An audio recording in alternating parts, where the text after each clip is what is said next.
Tea derivative Jill.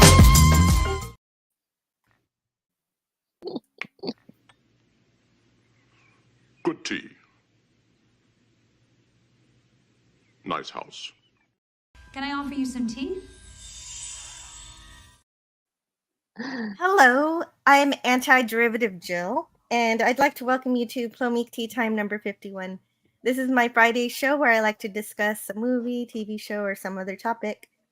And so often, more than not, on the show, I'm watching something for the first time or only appreciating it fully, even if I've seen it before. But this is one of those times. It's not really the case because we're talking about Coneheads. This is a movie that, it's one of my very first theater experiences that I actually remember, and it's just fun, which is why it's perfect for today's show.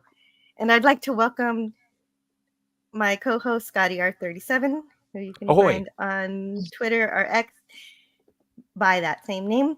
And also presenting today for the first time on this channel, I'm very excited to introduce a YouTuber whom I admire very greatly for her video editing skills, her passion for film, and the amazing conversations she has every week. And that is, of course, Retro Nerd Girls. Thank you for talking to me. Thank you for this awesome invitation and introduction. Hi, everybody out there. Hello. Yeah, I can't wait to hear what you have to say about it, because you have such interesting conversations about the building blocks of storytelling, and whether this movie adheres to any of those or just kind of plays with it, I don't know. It absolutely does. I really believe it does, but I realized that a lot of critics at the time this movie came out did not like this movie. And I was surprised to see that, because it's so sweet and gentle and like funny, and there's something about it that the critics just didn't like, and I can't figure out exactly what it is. Yeah, and I think when it comes to critics,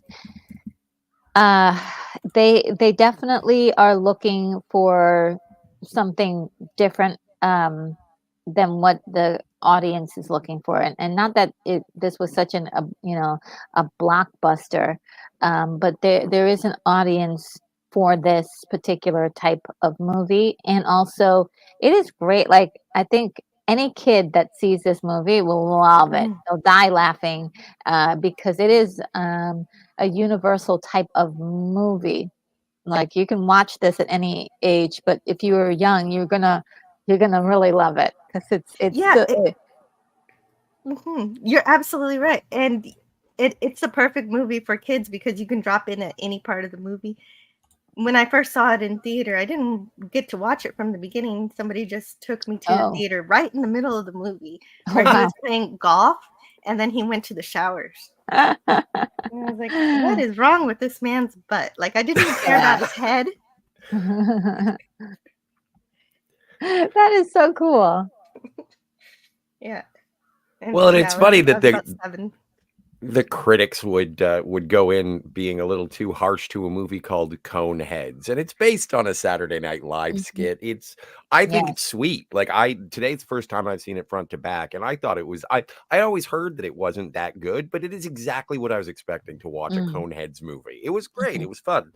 Yeah, I remember the skits on Saturday Night Live, and then at that time. We had Dan Aykroyd, Jane Curtis, and Lorraine Newman actually played the young girl, Connie. And it was so cute, adorable, and just hilarious, because they worked out this kind of like body movement and language. So they had their own language and they had their own body movements, and it was so funny to see their code names for other things in our world. So they would always like rename things into sort of like a technical box that it's like, oh, I guess that makes sense, right? They would call it those weird names. And it just was so funny. It was so funny. And then, years later, like almost 20 years later, they come up with this movie. and just take off where they left off from the show. And Lorraine Newman was too old at that point to play the young daughter, but she does have a part in the film, which is really cool to see. And it's What just part like does she play? I missed that part. she plays Phil Hartman's wife uh, on Remulac, and it is just so cute to see her there. I mean, it was all of the Saturday Night Live people just kind of shows up in this film, and so it's almost like a big reunion of people who remember um, Saturday Night Live from the 70s, 80s, and 90s. So it really brought me back when I like revisiting it. Like it brings you back to those like like the most funniest moments I think in Saturday Night Live history. So it is very nostalgic for me, but also I thought it held up as far as being a good linear story that is just about a funny concept, just a comedy sci-fi, basically. Um, Yes, on the surface, it's a simple fish out of water story, and I never saw the SNL sketches until last night. I watched the oh, Family cool. Feud one, and then I watched one where they played Scrabble with their new neighbors because, like you said, they have their own language, so they kept saying, "Oh, well, this is a French. These are French words." We are from France. That explains everything. Yeah, and I think the French were not happy about that because they were trying to get some of the words, some of that particular reference removed from the film. But I um, heard about that, but I couldn't find the source material mhm, that talks about that some more because that is yeah, really funny to me. yeah, yeah. I mean, I think it's really cool. Um, that they played upon sort of that realistic like rumor about the French, sort of like they're different and they're unusual. So we could pretend that we're French and like cover up our unusualness. So I think I thought it was clever, but I can see how it could be insulting because, like, exactly what do you mean by that? you know? Yeah, It definitely could be taken that way, but it yeah. brings home to the main crux of the story, which is that this is an immigration story. Oh, yeah, yeah, They didn't exactly want to crash into this world, but they end up having to assimilate. Of yeah. course, the daughter having an easier time of it than the parents. As you notice that the Connie doesn't speak quite as statically as her parents or robotically. Yeah, yeah. Yeah, and she does have a more a palatable language that she's using, and but she's still also using a lot of their language as well. So she's doing sort of a hybrid of the two. Yes, and it's Um, not just a matter of them switching words, English words for their Romulac words, but also they expand upon very simple words and talk about them scientifically. yes, yes, It's just silly. it's so fun. I mean, I wrote down one thing that they said, metallic tender discs, which is change, right? Yeah. Yeah, right. And she obtained those metallic tender discs using electricity from her cone to get Yeah, it. yeah. So how and then later on they use that same power to open the garage. But also Yeah. I do want to say hello to some people in the chat. We have today Franco Ooh. Walker. Hey, Franco. Taylor Franco. Swift greater than Disney Star Wars? Matt G. Yes, it's Maggie. Hi, Matt G. Then we also have Jim's Landscape. Hey, Jim. Gorilla. Gorilla's Random Thoughts. And my co-host for Tuesday's Star Trek show, Pop Culture Curator, is listening in. Hi, Pop Ahoy. Culture Curator and Gorilla. Gavin Blackburn says, preparing myself for consumption of mass Mass quantities. quantities, yes. And I yeah, so love they that have their one. catchphrases like that. Like, um, then there's the one wherever they raise their voices and they say, Maintain low tones. Maintain love. Maintain low tones. I liked Flare and Dip. My favorite was Flare and Oh Dip. yeah, Florida. Oh man. What did that one mean? A hustler, a masher. It's Oh, when okay. When Ronnie was uninvited getting too hot. touching of cone. And Kapla to Bird of Prey 5. Kapla. Also, hello to Gavin Blackburn. Dave G Sound says, okay, folks, you have to listen to Conehead by Frank Zappa after this. It's about the Coneheads on Oh wow. enough. And actually, I did listen to it yesterday, and it Good tells song? you the whole story of the movie. Yeah, it's a great song. Oh really? Cool. Wow. Yeah, if you know the movie, then the lyrics they tell you everything. And she's a conehead kind of a girl. Is one of the lyrics in there, but it's great. Well, and speaking of some music, this is possibly, I think it was the release of one of my favorite Red Hot Chili Pepper songs with "Soul to Squeeze," and originally I think it was released on the Coneheads album. It was a B-side for another single, but it wasn't fully released with another like a full Red Hot Chili Peppers album until their greatest hits, I think. Oh, But wow. yeah, no, I Well- loved that song, and I couldn't find it for the longest time. So bless the internet. Scotty, Oh, they yeah. say that if you look at the music video, you can find Coneheads in there and Chris Farley driving a truck. Oh, But nice. I haven't cool. seen it yet. I Well, have and to big look. shout out to Chris Farley. It's so good to see him. Oh yeah, yeah. He was he's basically playing himself, but also he was like he played a lot younger than what he was. So he really had it really had a charm about it. You really like that character. Yeah, you really like it, but you do realize, hey, wait, he's a little bit like older. 30. Yeah. Yeah. Pop But, Culture Curator says, I think perhaps it was the third act where it fell apart. Oh, okay, for Pop Culture Curator. oh, I rather like that part. I do too. It was wacky. It was wacky. Oh, but I have to thank Gavin Blackburn for a 199 pound So super nice. sticker. That's a pound, Yay. right? Yes.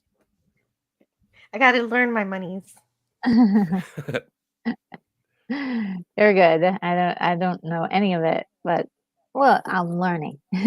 Right, exactly. I got to start. And I wanted to share some screen caps with you today, but lately Paramount has been been not striking my channel, thankfully, but claiming my videos when I use their images. Okay. So I had the idea, okay, so I'll just put watermarks on them. Mhm. And I got a software that can do it, but it does it very slowly. It's taking forever. Oh, So, but somewhere around it during this live stream, I'll be able to get those images together and put on a slideshow. But Nice. But in the meantime, we seem to be doing a fine job of talking about the movie anyway. yeah. I mean, I don't know if you guys want to get into that last act and the reason why I kind of like it a lot. Oh yeah. Oh, sure. Yes, absolutely. Yeah, you don't have to go in order of the movie. We can talk about any portion you like. Yeah, I mean, the reason why I liked the last act is that a lot of movies did not want to even venture into the concept of even going to other planets. So because of how much it would cost to kind of create the special effects for that. So they would always put everything on planet Earth. In fact, they still do it. So where you have a story about aliens, you never see their home world. And that's the thing that I want to see the most because I'm a Right. science fiction lover. And so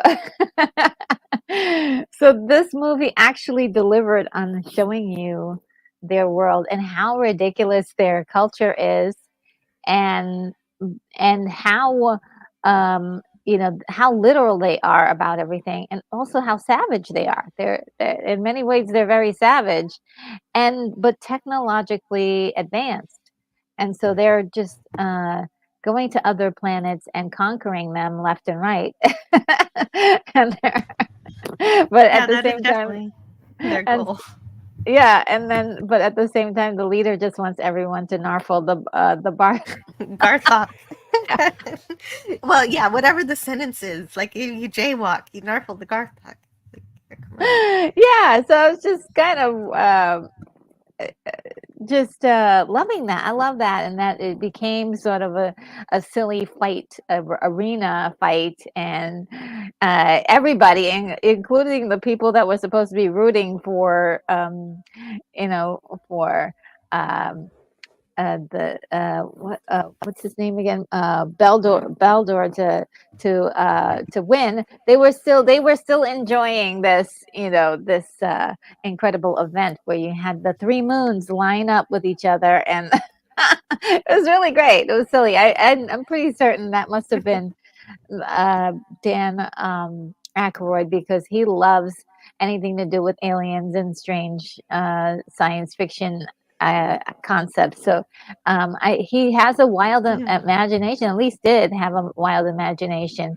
And, just remembering some of his plans that he had for Ghostbusters was really expansive and big, much bigger than what we saw, and probably even like, way off the rails. So I kind of like the fact that this movie did kind of go off the rails a little, and it ultimately came back to Earth. It grounded itself back on planet Earth. Well, yeah, that was going to be an even bigger connecting tissue between Earth and that planet, but things got changed a bit with Mm-hmm. how the script was made. Mm-hmm. And actually, Tyron has a question. Mm. What cockpit is Retro Nerd Girl sitting in? Oh, well, actually, I'm at a certain wing in the International Science Fiction Space Station that I'm located at. So my spaceship is getting tuned up right now. Nice. Yeah. You gotta get it ready for Remulac. Yeah. Well, we're gonna head over there in a few weeks. So. Nice. Well, I hope you got good seats. Oh yeah, it's a little chilly in here, so I'm wearing a little sweater thing here. But yeah, for some reason, it's super super cold today. Bone says, "Pardon my French." Ah. The cool part too is that they were speaking French fluidly. Oh yeah. When the immigration guy, well, what is his name in the movie? Gorman, Gorman, played by Gorman. Michael McKean. He tries Yeah, to it trip was him wonderful. up and start talking French, and and they're completely fluent. Yeah. Yeah, it was really great. I do love the interaction between was it let's see, David McKean, I Michael wrote some McKean and notes. David Spade.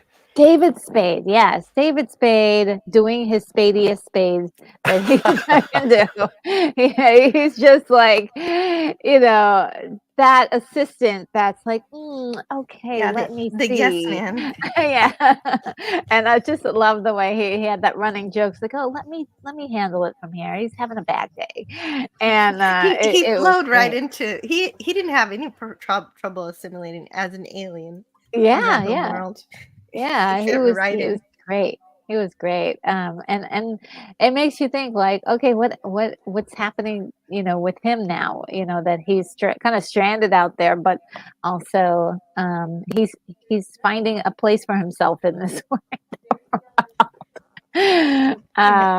And just his character the whole way through, just being sort of, you weren't sure whether he was actually on uh, uh, the side of what was his name? Gordon Gorman? Gorman, yeah. Seedling. Oh, seed. Yeah. Oh, Gorman Seedling. Okay, that's Yeah, his last name. yeah, Gotcha. Seedling. Because he was. Yeah, you weren't sure whether he really liked him or not, but he's like, it didn't matter. He wanted to just make sure that he was the most trusted. Yeah, you kind of get a sense when they're in the immigration office and he says everyone thinks it's crazy and he's like, and obsessive, completely insane. Yeah, he just throws in a bit of truth in there, and then he goes back to being a butt kisser. So yeah, it's really great.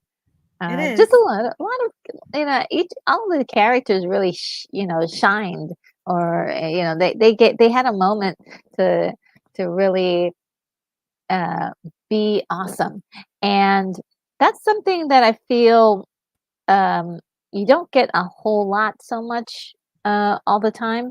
And just to like look at the runtime of the film, it was like only about an hour and what, uh, 20 minutes or 30 minutes or something. Yeah, And about they an were hour and able, 30.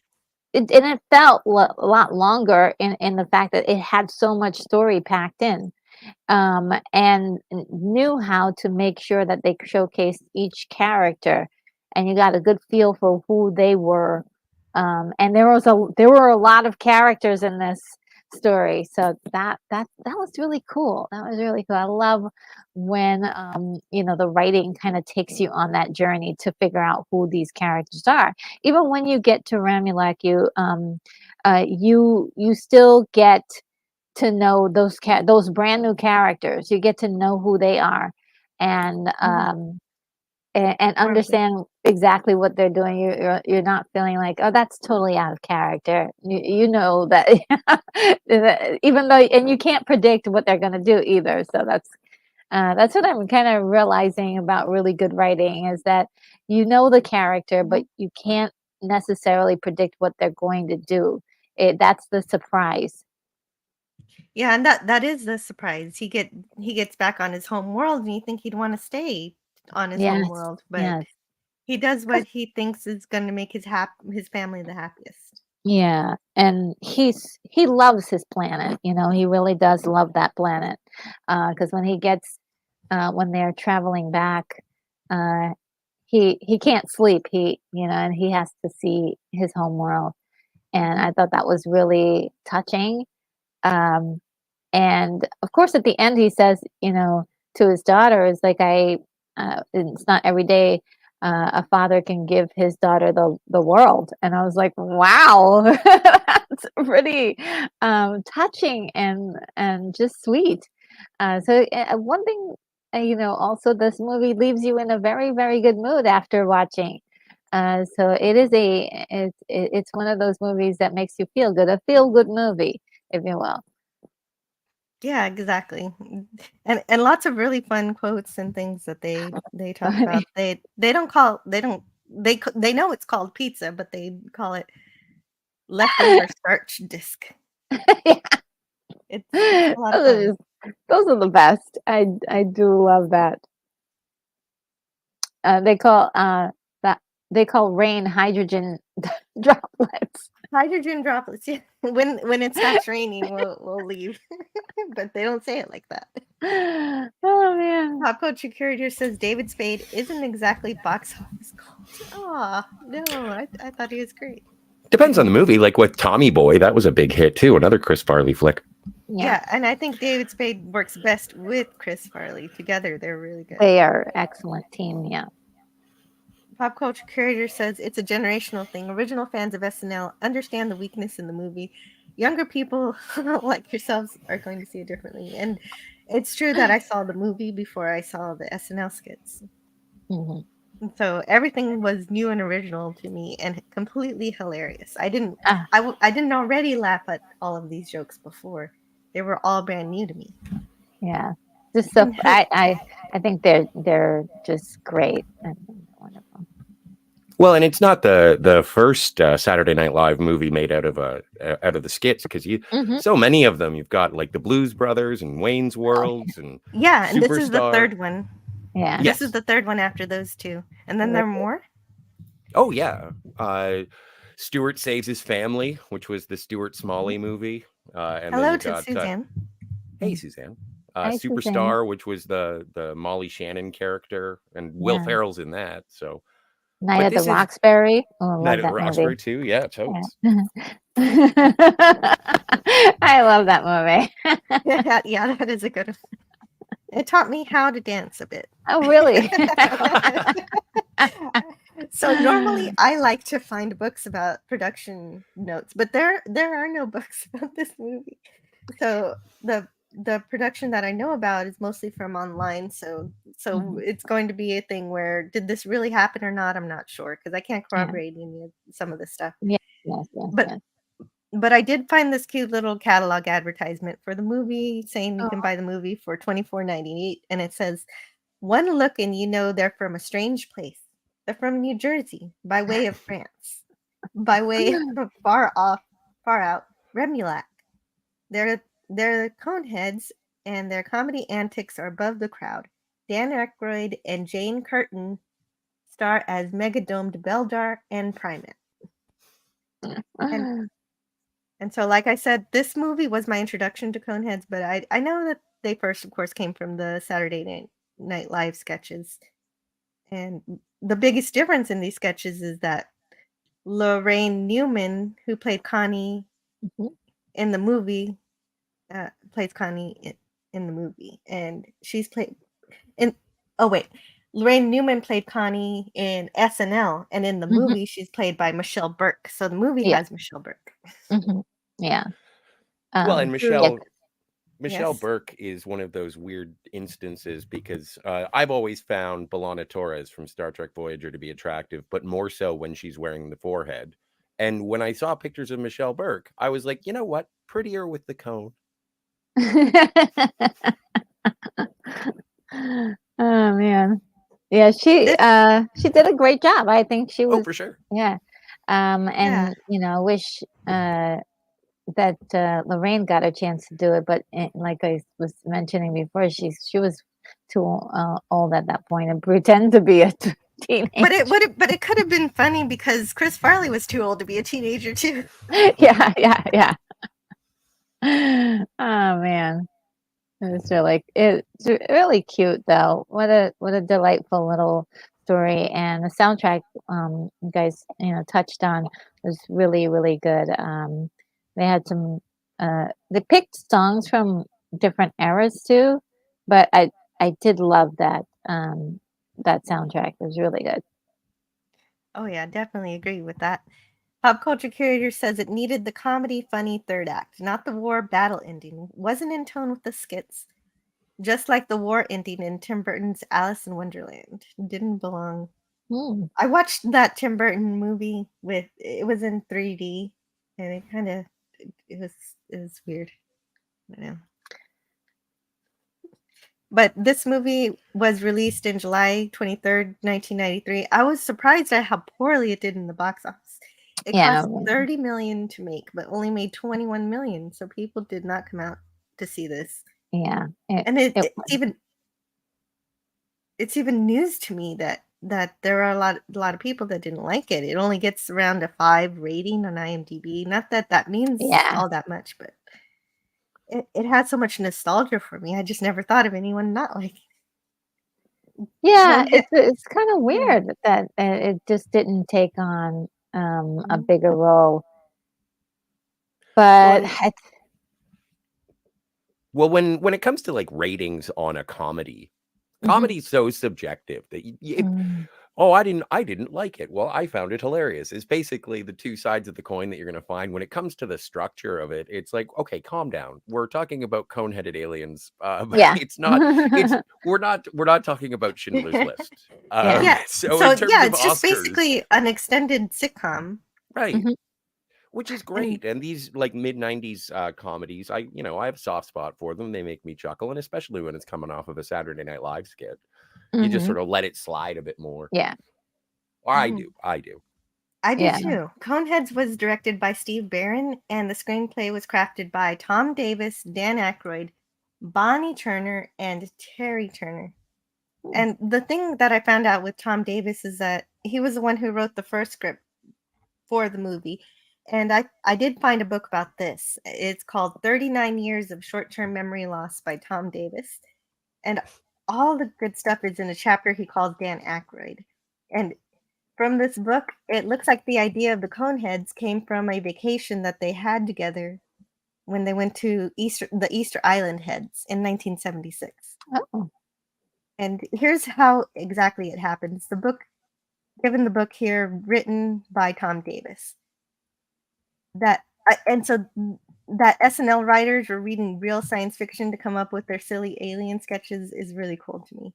And so here it is. Tom Davis says, I had brought along a paperback of Arthur C. Clarke's Childhood's End, a wonderful science fiction novel in which an alien spacecraft eclipses the sun, hovers over major cities, and saves mankind from itself.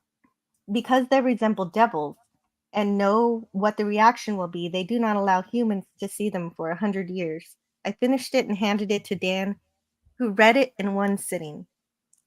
I had some acid and we wandered around into into the most remote place on the island, got lost, and sat down in the shade.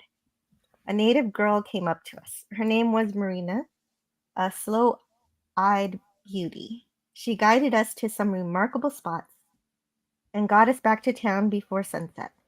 Danny was cracking me up all day by grabbing his head and loudly moaning, "The heads! The heads!" We would write Coneheads in the first show back. So there, Tom Davis gives us pretty much all we need to know about why this movie worked so well with me as a kid, because it was kind of written. Okay, so knowing the two people who came in and took his script and reworked it, it kind of makes sense why it related to me, because the idea that the film producers had was to make it a little less adult than the SNL sketches, but still not too like I don't think it I don't know. I'm not sure how poorly it translates from SNL to the movies, because I haven't seen enough of the sketches. I need to watch more of them to really see. But Tom Davis continues about how the movie happened. He says, in the summer of 1990, I got a rare phone call from Lorne. Tom, would you like to make the Coneheads movie? So, of course, then he does make the movie. And they've always wanted to make it because there's huge sci-fi stuff that couldn't be done on television. Lorne was on the run off the resounding success of Wayne's World and the birth of his first son. So Dan and I holed up in Chateau Marmont and wrote the first draft. Oh. And my first feelings of trepidation came with Lorne hired a director who had only done children's movies. Lorne started talking about crossover audiences and something about how our original SNL fans were now having children, so he wanted to make a movie that's not too scary. Then he hired Bonnie and Terry Turner to help Dan and me with the rewrite. Bonnie and Terry were proteges of Al Franken, and by the time my ex-partner and they were Lorne's favorite writers on the show. However, their sensibilities were not compatible with mine. Danny was caught in the middle between loyalty to me and his professionalism in the screen trade. And which he'd built up in Hollywood, where the executive of Paramount were also his friends. I approached Lorne in his lair, overlooking the SNL studio. Coneheads is about sex and violence, Lorne, and nobody knows more about cones than I do, I said. And it says here, Lorne basically agrees with that. Then, okay, so this is the big part. This actually addresses what Pop Culture Curator was saying earlier about the end of the movie. It says, back on the other coast, I discovered the script had been rewritten so that the scenes on their home planet, Remulac, had been reduced to a big gladiatorial event in a stadium. I had written in restaurants, streets, and homes. Then I saw the cones. They had been reduced because they didn't fit in the frame. That was always the big joke. The heads. The heads. And then they decided not to use Lorraine Newman as Connie, getting instead a nubile fledgling actress to play opposite Chris Farley, thus breaking up the old team. this is why the first rule in Hollywood is get rid of the writer. Now, I was the troublemaker. So that addresses why the planet Remulac looks different than envisioned by the original screenwriter. And so it was actually written more like the way that pop culture was thinking it should be, more a comedic kind of thing. And that might have been interesting to see what an alien suburban landscape would have looked like. Okay. I like that idea. Yeah. Me too. Well, and especially with Connie being raised on Earth and then having to go back to Remulac, she would be the fish out of water, even though she had the cone. Yeah. And we could see everything through her eyes. That would be really interesting. And that could have been a Conehead too, actually. Yeah, there would have been a bit more drama about wanting to stay or not, because it's a lot easier to say, I don't want to be in a planet where I'm being pitted against a giant monster for almost any criminal offense. Yeah. Well, and the giant... Sorry, go ahead, Retro. Oh, no, you go. I was just going to say that what's the big monster at the end? The Rothnok? It's Narfol the Garthok. The Garthok. Okay. Garthok, yeah. Created by Phil Tippett, same guy who did a lot of the creature effects on Star Wars. Stop motion too. Ed 209 and RoboCop, but yeah, like I can understand how, when you're making a comedy, you don't want to blow the budget on alien landscapes, but that was a really cool effect. I thought it was fun.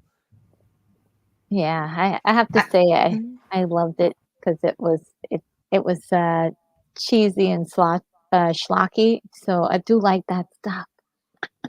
It's a lot of fun. Pop culture curator said, I read Childhood's End, but it wasn't about aliens saving mankind. It was about them taking over, which is what Coneheads is about. So that makes more sense. Well, but you have to remember this man was on a lot of acid. Yeah.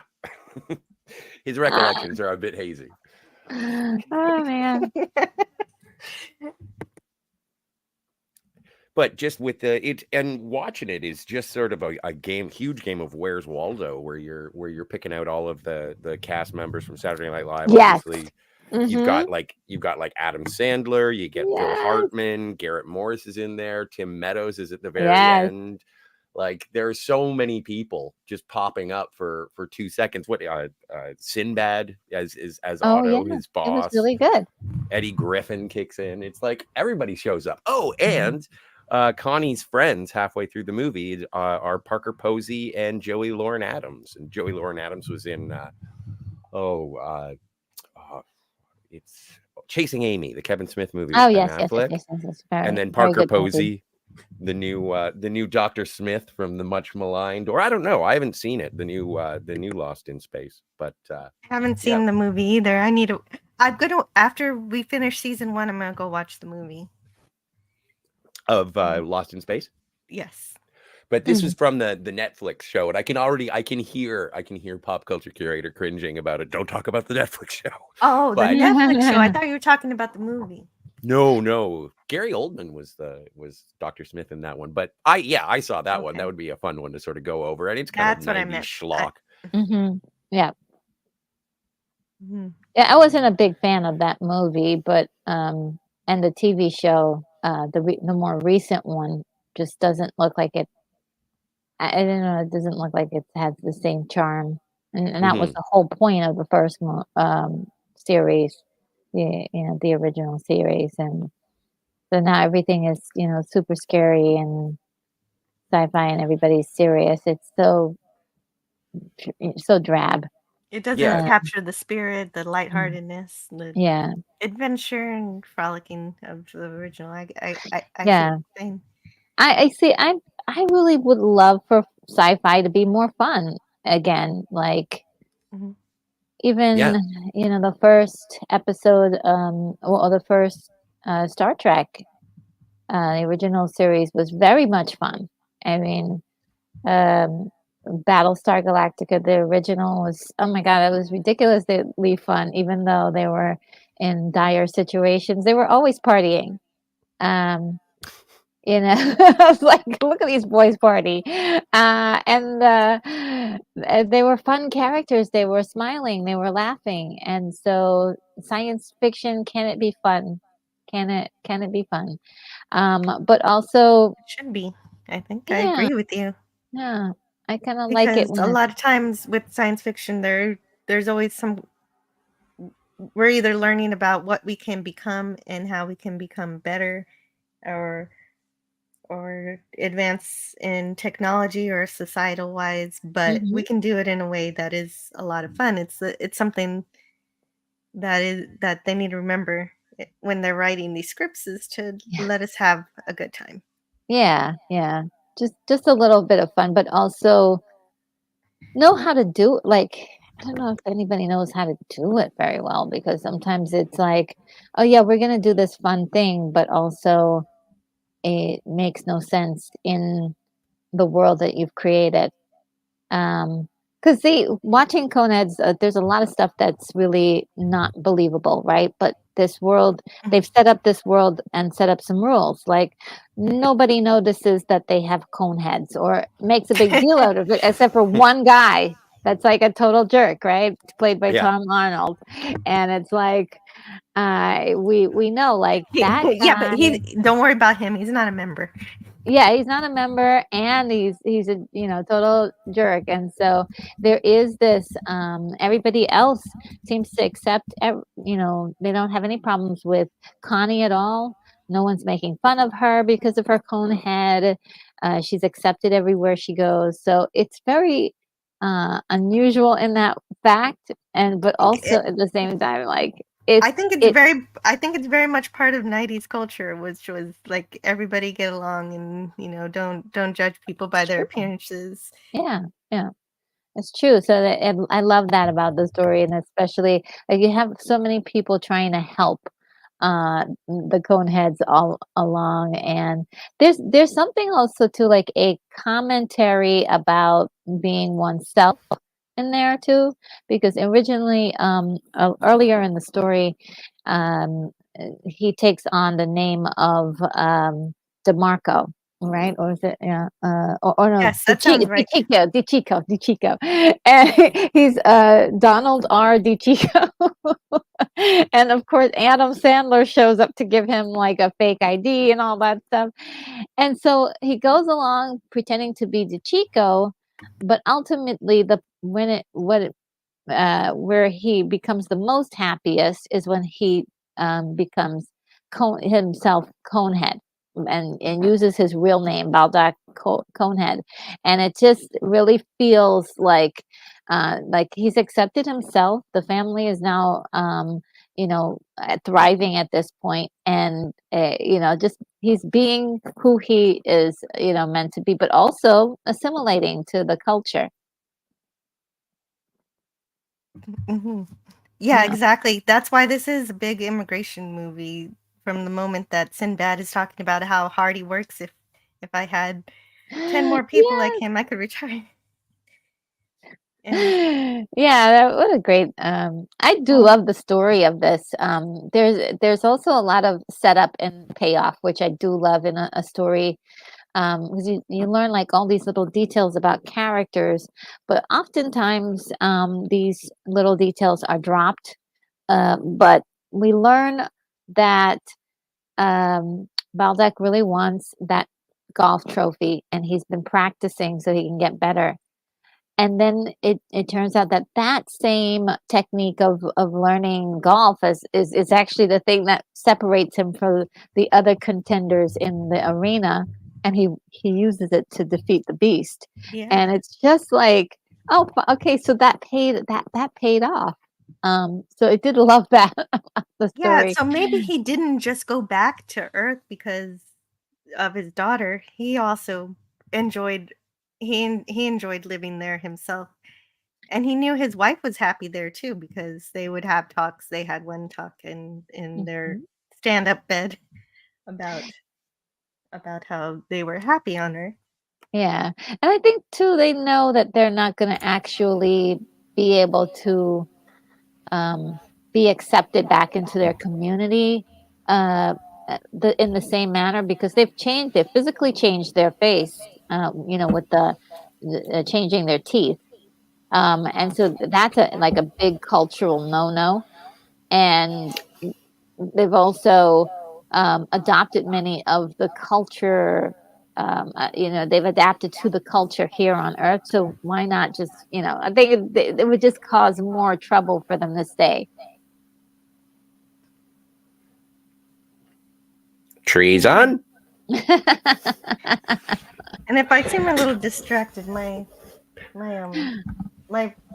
had my images ready, but PowerPoint is acting silly. So Oh no! Figure out how to shut it down. Well, and it's funny because I like listing off all the cast members that I recognize from them, and it's like I forgot about like Dave Thomas being the High Master. Yes. He was so good too. He was so good in it. And then Lovitz being John Lovitz shows up as the dentist, and Kevin Nealon's in there as the John superior. Lovitz. Yes, I love that cartoon. Did you ever watch the Critic? It stinks. Cartoon? Yeah.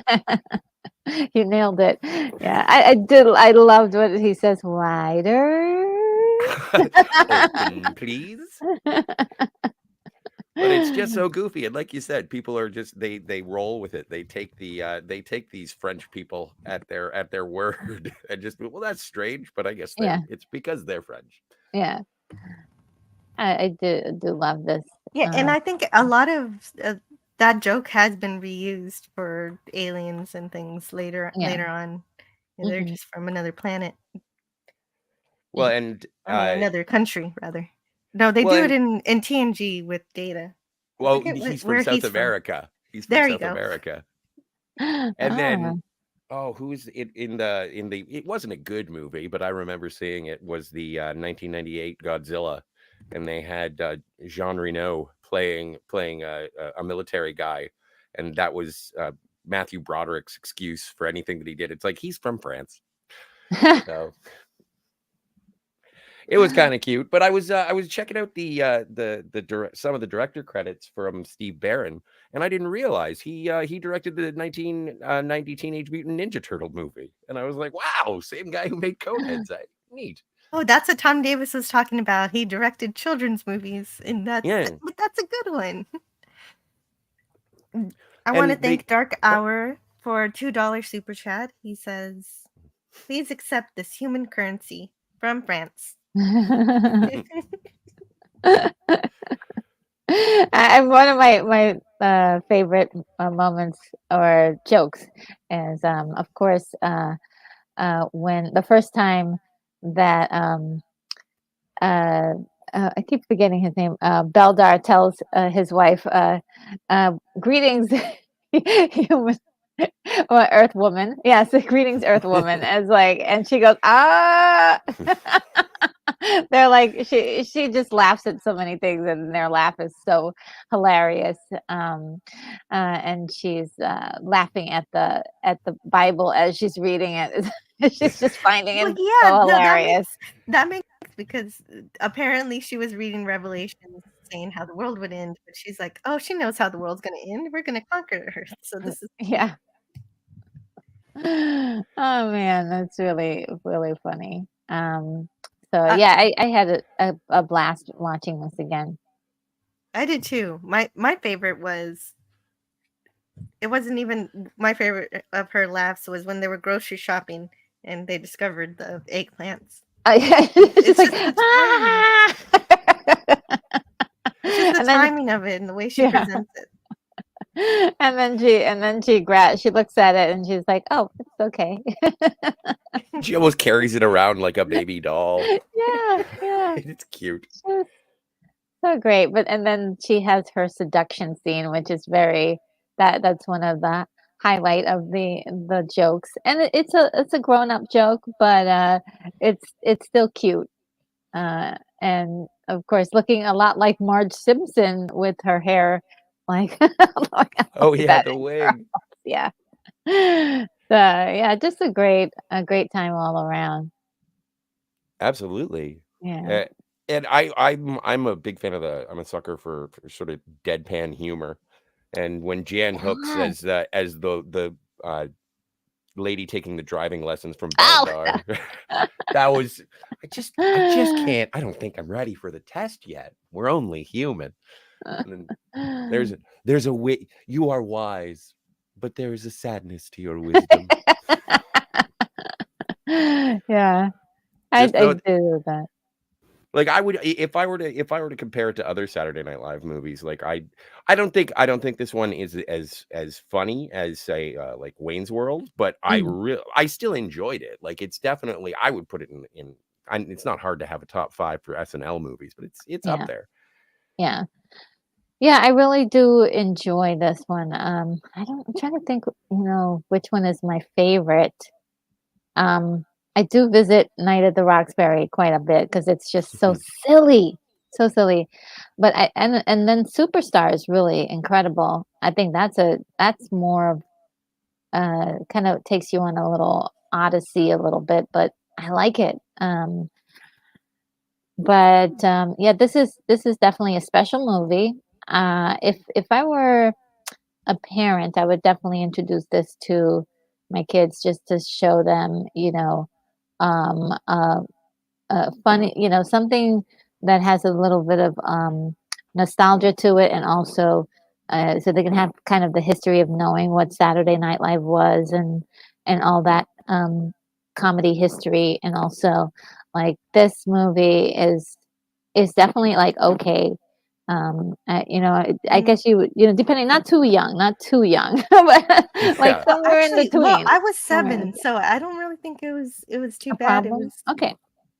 Well, and because I'm the alien aspects kind of cover up some of the more. Doesn't it, right? I think so. A lot of these movies, when I was a kid, I saw a lot of movies that were inappropriate for me to see, probably, but I did see them and they did not scar me, number one. And number two, I didn't even recognize what was going on, that it was a little spicy because I was too concentrated on like the spectacle of it Yeah, all. I So definitely didn't know the sex scene was a sex scene because it's just they're just plain patty cake or it something. looks so silly, right? And his facial expressions are incredibly silly. And then he has this huge like margarita drink, and he just slurps it down in 2 seconds. So it's just like surrounded by so much comedy that you don't know. Yeah, yeah, it's a And mai tai. they're being someone is listening in on their conversations in the car, and it sounds like cats like fighting. They're like just the best. Just that silliness is so great. well, Yeah, absolutely. and then later on you get the another I guess love scene between Connie and Oh Ronnie, yes. which is Yeah. kind of weird because they like Connie uses her parents' cone rings or whatever. It's just Yeah. like you're gonna all right. Oh yeah, and I forgot about the chewing on the condoms. Would you like some chewing gum? Oh God. Yeah. Yeah, the price of being an actor and having to pull that off Yeah, was just like ew. he offers it to Sinbad. Well, Would you and like some that's one chewing of the gum? things that comes back later, and the leader of the planet, Yeah, he also has some gum. he It's true. loves it. And he eats it, he chews it in the same way, or it blows the bubble and then bites it back. It's just so good. I do love and I guess that's part of the the magic of the Coneheads is the coordination of what you do as a Conehead, like the physical performance of it, how they walk, how they move, and how they speak, uh, just the tones that they're using. It's all very immersive into their world, and it makes it a lot of fun because they could say very little and still be hilarious. The fact that they're all doing the same thing. So I definitely love that. aspect as well of even the concept of the Coneheads. Like they could totally make a film today or a show, and I would watch it. Yeah, Just they from built just really from that. good lore for it, Yes, and you yes, know what it takes to be from that planet, and you know what the rules are, the way they talk and their language. yeah. I mean, And I think if it was remade today, though, they would make it into like a scary sci-fi thing, which is probably wouldn't be just to change it up. But some of these concepts, just it being that comedy really is what makes it really special.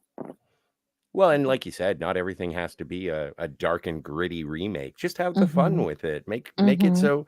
And even with I think on the poster, it's like parental units and young ones, we summon you. And so it was directed at sort of a younger audience, Yes. not or at least a family friendly. Just because it's a Mhm, family movie doesn't necessarily mean it's directed at kids. But mhm. it is like it is. I was as you mentioned, it's like it is okay for kids.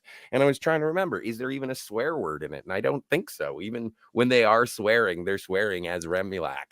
yeah, Like it's not much. There's they say shit like Yeah, they there's sit one scene, like, and it's almost to the end, I think. oh yeah, really? and it's Okay. when they say, "Ronnie, may I have 55 words with you?" And then he does. He says 55 55 words. He words, says, yeah. "The statistics of young Earthlings mingling themselves in cars on prom night makes me insistent on maximum safety awareness. Return at the pre-designated time coordinates and take my car. It is reinforced ally superstructure is far superior to that of your rusted out shitbox." Yes. They snuck it in there because it was totally when I heard that, I was like, "Oh, snap." Nice. Uh, Mhm. Just a moment. I'm grabbing the. Oh, apparently the script of this movie, Hmm. the plot, mostly follows an animated special that they made in 1983 that I had never even known existed. oh, wow. I'm And gonna write that down. yeah, Content animated special. Let's mhm. see that. Yeah, it's on. I found it on YouTube, even though I haven't watched it yet. Oh Yes, wow. okay, great, perfect. And as someone who thinks this is a fun, pleasant movie, I was surprised with Roger Ebert. He really hated it. He gave it 1.5 stars out of 4, describing Coneheads as dismal, dreary, and fairly desperate, and the actors as unable to overcome an uninspired screenplay. Wow. Yeah, he was harsh. Yes. The rest of it, I read the rest of his review too, and he basically says it's just a series of events with no real, like, what, there's no real story or anything. He doesn't think. But Well, and that's a common criticism of a lot of the SNL skit movies is they say, this is a good skit and you can do this for about 10 minutes on a Saturday night at 11:30, but you can't do it for 2 hours or an hour and a half. It just doesn't stretch for that long. But with Coneheads, I think with the charm of Dan Aykroyd and Jane Curtin and sort of playing up those characters, it doesn't end the strongest, but I still like it makes me smile and it makes me chuckle through it. And so I don't Yeah. I don't want to say that comedies are critic proof, but it's almost like, yeah, okay, we're not winning any awards, but it's fun. It makes me smile. It's a nice way to just sort of take my mind off of things. So I dug it. yeah, what another thing that makes me smile is Gavin Blackburn. Did I thank Gavin Blackburn for his super sticker? I I think think I so. did, but I didn't notice that it was a thumbs up. It was a little thumbs up there. Nice. And Dark Hour, I didn't. Okay, I did read his. I just was making sure I didn't miss anybody because Matt G just sent to Dollar, and Yay! then he Thanks, Matthew. also sent. Matt G also sent a tip via Stream Elements Ooh. for $1. He Hmm. says, "Jill, did Jill tell you she was on the big screen?" And so the thing is, Matchy, he rents out private screenings at theaters sometimes, and he watches YouTube videos on the big Oh, screen. wow. And I made the cut. He watched my Nice. Omega Glory Star Trek episode review Nice. on in a movie theater. That is so cool. That is cool. I sometimes I look at my analytics and it says 6% watch this on a television or wherever they watched it on their phone or computer. But I don't know if there's a category for this person watched this YouTube video at their local movie theater. That's pretty cool. You really haven't experienced Jill until you've had the full theatrical experience. I think so. And you get a couple of Seinfeld cast members in here as well. You get George and Kramer. Right. Yeah. You get yes, Kramer yes, for yes, sure. yes. Yeah, and I forgot who it was wearing a headpiece. George. George That was was. George. Yeah. Jason Alexander. Jason Alexander, yes, that's who I was thinking of. He was so funny because he adjusted and then he's like, well, just to let you know, I am wearing one. And it's like, yeah, everybody knows. Yeah, and there's so many Star Trek connections in this movie, including Jason Alexander, who was on an episode of Well, Star Trek. It opens with a Star Trek episode with the Gorn. It does. Yeah, yes, arena. And it's so funny. They do have an arena fight later on. So again, another setup and payoff. I didn't even think about it that way.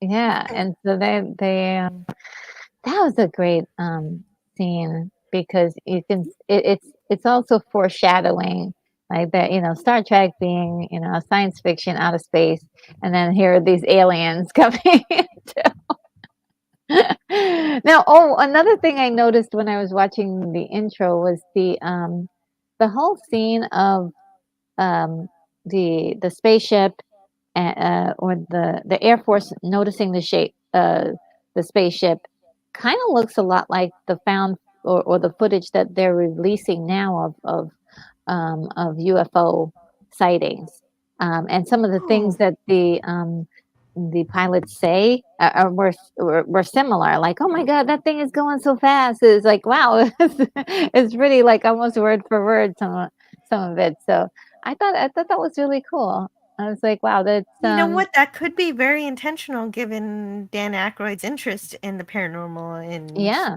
Well, I mean, if you extraterrestrial. If you think about it, I mean, that was 1993, and these footage releases, they just happened recently. So it's kind of spooky seeing that because I'm like, wow, that looks almost exactly like how it happened. In those down to disappearing. Yeah, exactly. Like also, I wanted to make sure I said hello to Tiger Stripes and Mikey C4. Yeah, Dan Aykroyd knows his supernatural stuff, and I do like that it gets into the movie. That is a good point. Yeah. Hi, Mikey. Yeah, he is. He loves aliens and thinks that the problem is that aliens may not want to contact us because we're too naughty. What did they do with their spaceship? Like, it sank. It sank. Oh, it just sank. That's what happened. Yeah. So it's probably still out there in the Coneheads in New Jersey. Yeah, somebody's gonna find it. They're gonna go scuba diving. Oh yeah, but it's in stealth, so Oh, that's true. Yeah, the cloaking device was on when it crashed. I forgot about that. Good call. But how? Yeah, that's true. But how long does that power last? Is wondering. Like Retro Nerd Girl said, we got a sequel. We got plans. Call us. I do. I think this needs to happen. I need to know more. And it needs to be funny too. No serious stuff. Right. And it has to be funny. And this time we get to see the alien suburbs. Yeah. And also Jane Curtin is still acting, and so Dan Aykroyd is still around. So let's get those two going. I'm not sure if the young lady is still acting that the Michelle, I believe is her name, is still acting. I haven't seen a lot from her. But I mean, you can cast someone to replace her if she's not there. But there's a lot of the actors from the original movie that are still here. So this would be the perfect time to get together at Coneheads too. Well, they kind of did. They kind of did a sitcom after this movie. Bonnie and Terry Turner, who worked on the script, and Jane Curtin went off to go make Third Rock from the Sun, which of course is another like derivative or something. Yeah, kind of derivative in terms of the premise of aliens crash landing. landing. I could see that. And having to assimilate. She was fantastic in that too. Yeah, she's hilarious with. That was a great show. Yeah. Yeah, that's another part of my childhood. Yeah. I think it was fantastic. And that was a surprise because it really looked silly. Well, and when I say silly, which I do love, it didn't look like it was going to be that good.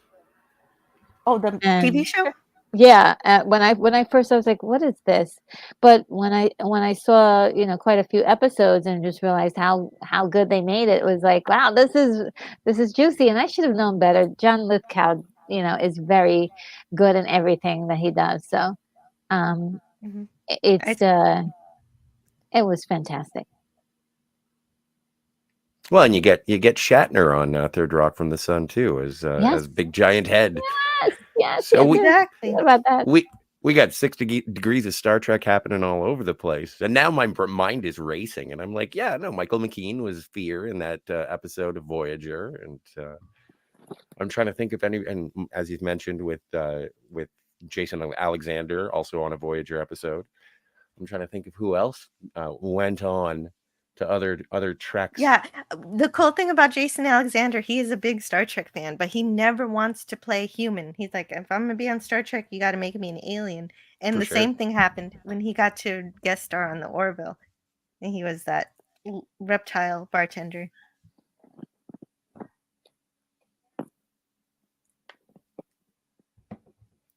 That's awesome. Mm-hmm. Oh, and I got slides now, but I have to go through them myself because I don't have time to make them into videos now. Well, and there is something in the private chat. Okay, private chat, and okay, so here, let me just fix this, and then let's. So now, Retro Nerd Girl's got to go. She's got to do her own show. She's going to have an amazing show coming up very soon. Please tell us about the channel. Oh yeah, my channel. I cover a lot of retro movies and do reviews on those. I also do live streams as well. I do a Modern Take morning show on Wednesdays. On Fridays, in a few moments, I'm about to do a retro discussion about best animated movies from 1990 to the present day, but these are family friendly ones. And so I also do a show on Saturday, which is usually a watch party. And this week I'm doing The Mummy 1999. Ooh. Yeah. Oh, awesome. I really love the ride at Universal. It's a ton of fun. There's real fire in it. And wow. What's fun about Universal is they film their own little vignettes and stuff to play during the ride and before the ride, and so it's like a little episode to go with the movie. Oh, cool! But I do love the movie too. But the ride was so fun. Yeah, I really do love that movie. It was kind of a surprise that it was going to be it's a remake, but it actually was good. So I was like, wow, they pulled it off. So I did want to revisit that. Oh, that's awesome. And thank you so much for stopping by my channel and talking about this cool movie. Oh, my pleasure. First of all, I do love the movie, and I'm so glad to be able to talk to you. I'm so glad you invited me to your channel. Do love it. And you are like one of the sweetest and kindest people that I've met on YouTube. So I do appreciate your friendship. Yeah, and I do hope we can be friends because I think we do have similar philosophies in terms of how to treat one another and be kind and all of that cool Mhm. stuff that Yeah. sometimes doesn't happen here on YouTube. Yeah. And it was so nice meeting you, Scotty.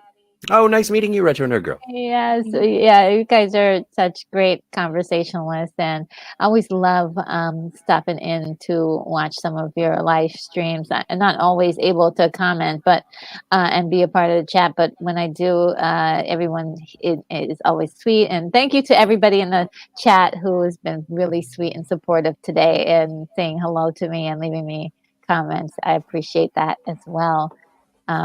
Yeah, just a great channel in general. So love it, love it, love it. Yeah, and same here. And I want to watch more of your reviews. You made lots of short form content, which is something that I want to learn how to do.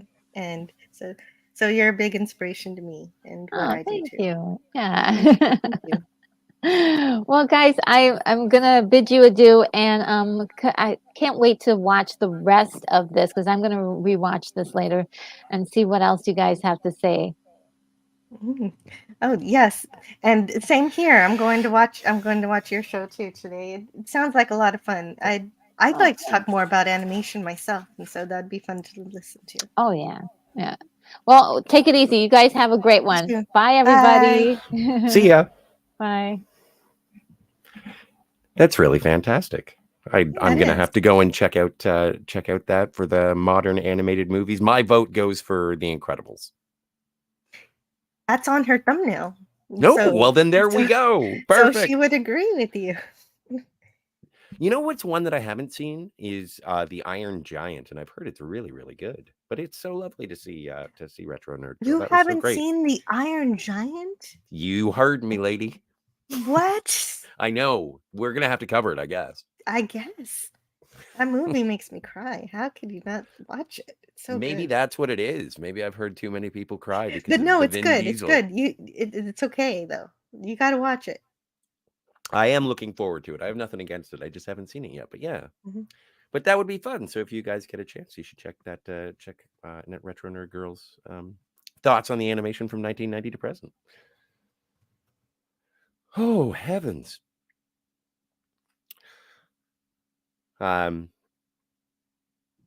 Yeah. Apparently with Coneheads, this was the first. I don't know if it's happened since, but this is as Retro Nerd Girl was saying, just in terms of a reunion for Saturday Night Live performers. This was the first movie that had classic SNL not ready for prime time players, ones that were on the show at the time with like Farley and Spade and Sandler. And then Michael McKean would actually join the cast of SNL the following year, which I thought was weird. I thought he he was on in the does. 80s. And so this is a Saturday Night Live movie that has cast members from past, present, and in their future, which is kind of a neat little thing.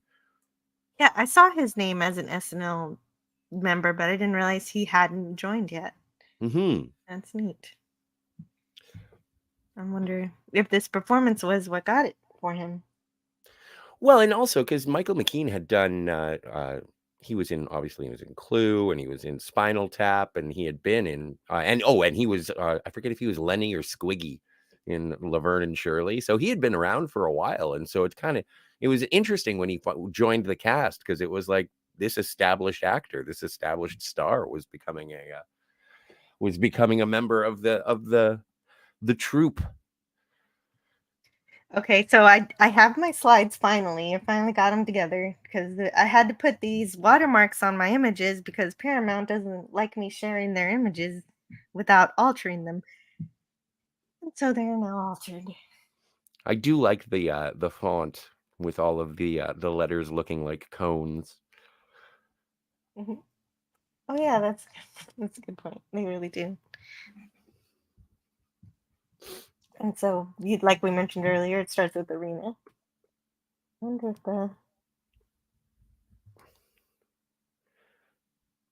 But it is interesting. I think and seeing this absolutely is a sort of call to what's going on with the testimony of unidentified flying objects or whatever they're calling them now. but it's entertaining. I'm kind of blown away that right. they announced that in They did call it Congress and something everyone different was now. like, well, whatever. Whatever. We heard about that before. Yeah, there's aliens. What else is new? Matt G sends in a tip. This movie is double-edged sword. I do like it okay, but it's these films that showed Hollywood that it's films that showed that Hollywood had officially ran out of ideas. And as we saw, it only got worse from. Oh, where's the other part? Here. Worse. Yeah, here. Way worse. Well, and also because this was. Oh, there's Mikey. Hi, Mikey. Hey, how's it going, guys? This is Pretty a good. great film, by the way. What I really enjoyed about it was the fact that it really came from the mind of Lorraine Newman and Dan Aykroyd. They were actually the Oh, two of the original the cast. They came up with the idea. Was Jane Curtin. So it really was the creation of those three that made it prominent, and then they went ahead and did the movie. So mm-hmm. that's a little bit of knowledge I off found my out from those part. guys. It was very funny. Well, Yeah. Hey, Mikey. It's good to see you guys. Yeah, it's good Yeah, to see it's you. great to see both. you. Welcome to the show. well, and the people Well, who thank do you.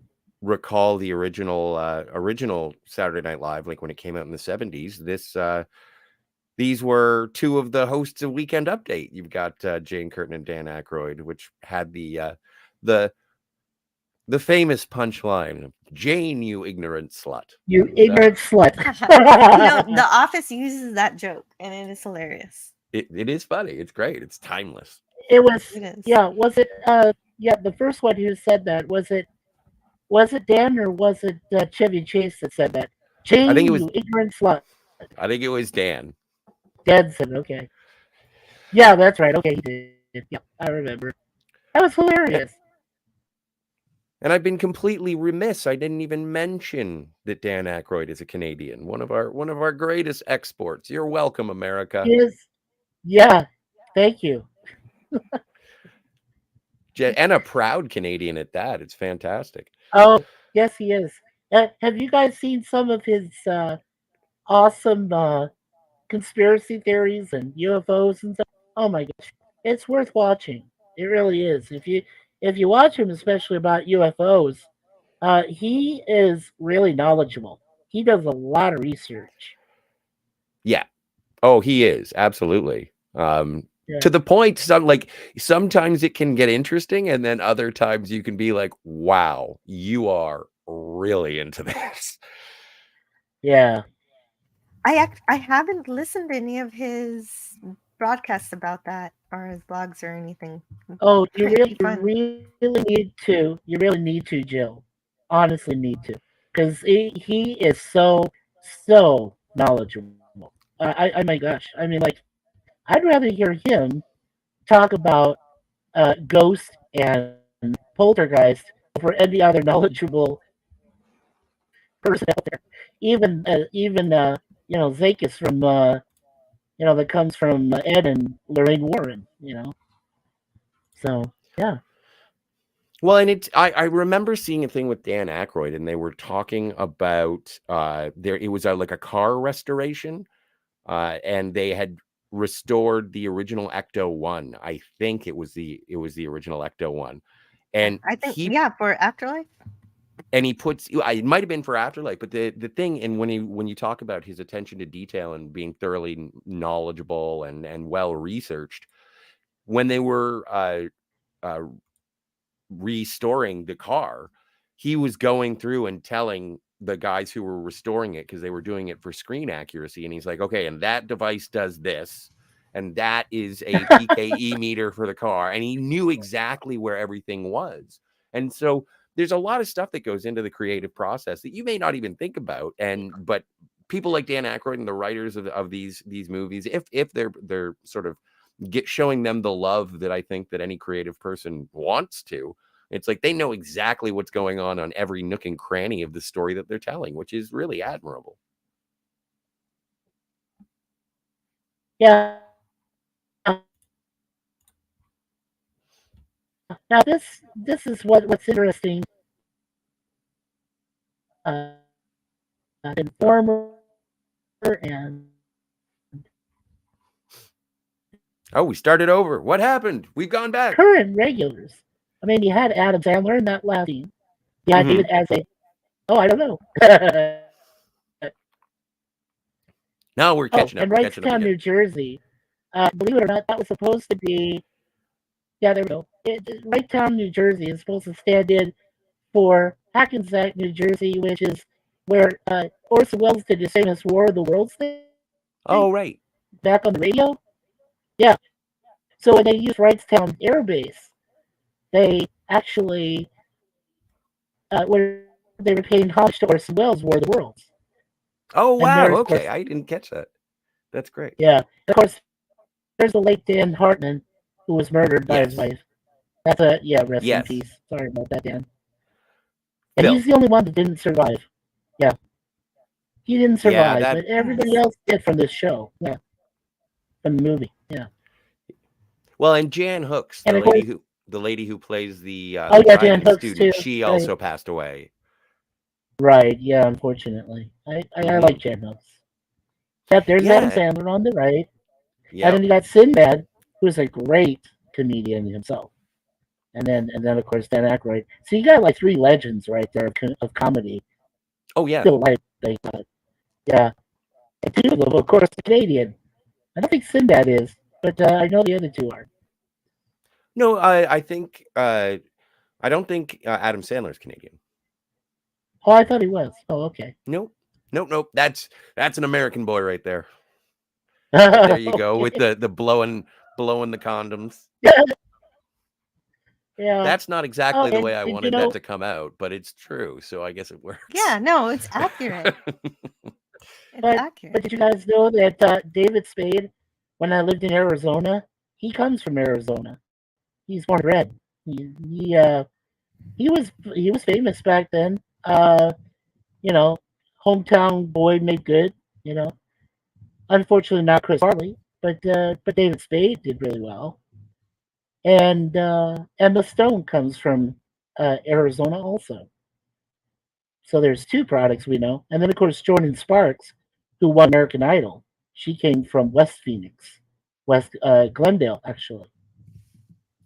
So, yeah, a couple of those. Spade is really good in this, though. Well, I think he's hilarious. Yeah, he is. Oh, yeah, he's absolutely great in this movie, David Spade. Well, they find this shiny card here with the alien symbols on it. Yeah. And it's apparently a diagram showing the escape routes out of the Conehead spacecraft in the event of an emergency landing. So that's what this is. Yeah, you know who discussed that design? It was Aykroyd and Spade who actually came up with the idea. Oh, and Aykroyd was the one who did it accurately, so yeah. I like how they don't have to open no container. You received it. That is Seal Test is actually Canadian. Seal Test is a Canadian milk. Oh, really? I would not know that ever. It is. That's good to know. We used to have a store that was near us. It's closed down now, but it used to sell that milk, Seal Test. Really weird. Les Miserables. Oh, and this is the film debut of Drew Carey. Drew Carey. Isn't that hilarious? Yeah, it is. This is his first time in a movie, and later on it'll be Ellen DeGeneres' first time in a movie. Yeah, I think so. Yeah, she shows up too. Yeah, she does. The swimming part. Yeah.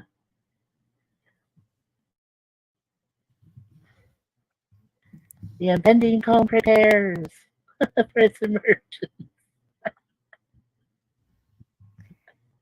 Yeah, and speaking of the baby Conehead, the baby Conehead that we're gonna see pretty soon in the next scene with the little montage of the baby Connie growing up is actually Danielle Aykroyd. So it's Dan Aykroyd's daughter who plays Connie when Connie is 3 years old.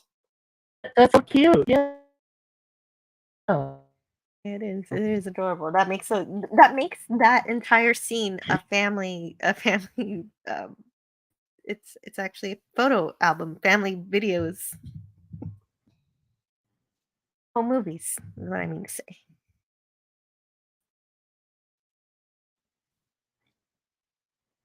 I don't know. Labor seems pretty similar to me to Earth labor.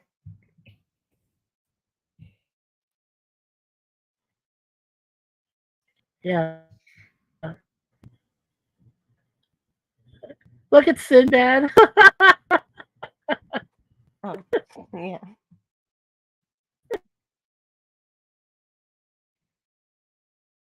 Oh, and like Retro Nerd Girl was saying earlier, the French representatives of the UIP. What's the UIP? UIP French. Parliamentary Union? Oh, United International Pictures. Maybe that? Oh, the French portion of the Paramount Pictures. Oh, okay. So they took exception to being being joked on in this movie. From France. Yeah. Yeah, being from France. But of course they denied that. I think that's pretty funny. But I wish I could find more about that because usually I like to find some bigger text about it. Oh, hey, welcome back, Scotty. How is the doggy? Samantha is well. Great. That's good to know. No. That is. This would be a little of cultural of its time, as people would say, in terms of the prevalence of the turbans, especially in the cab driver. But his boss is also of that descent, and so giving I would never even think of it that way. Well, I think of it as cultural appreciation. Oh, absolutely, and that's how I refer to it as well. And again, he's a successful business owner and praises Beldar on his work ethic, and so his cab is always smelling sweet. Oh, good. Well, and you know what's great about it is, what's great about this film that I really enjoyed is the fact that they didn't use his job as a cab driver to be like a stereotype. Because you did have Middle Eastern, the Hindu drivers and stuff, but they made them feel important. They did make them feel like they were a part of his life and his family, and they were accepted. I mean, the Coneheads accepted every race and treated them well. That's what I really appreciated. All of humanity would have been subjugated by the Coneheads. So yeah, I would have loved that. I like how when equally. Seedling is explaining, or as they're pretending to be Jehovah's Witnesses, and it's like 144,000 people will be spared to reign, and it's like, oh, it will be far less than that. It's like, no, the Bible says it'll be 144,000, which I didn't know about the rapture. So I'd like to say once again, everything I learned about life, I learned through television and movies, and this provided one of those factoids. Yeah, for me too. Yes. I didn't know anything about the Jehovah's Witness religion, so that is definitely news to me. There she is, Michelle Burke.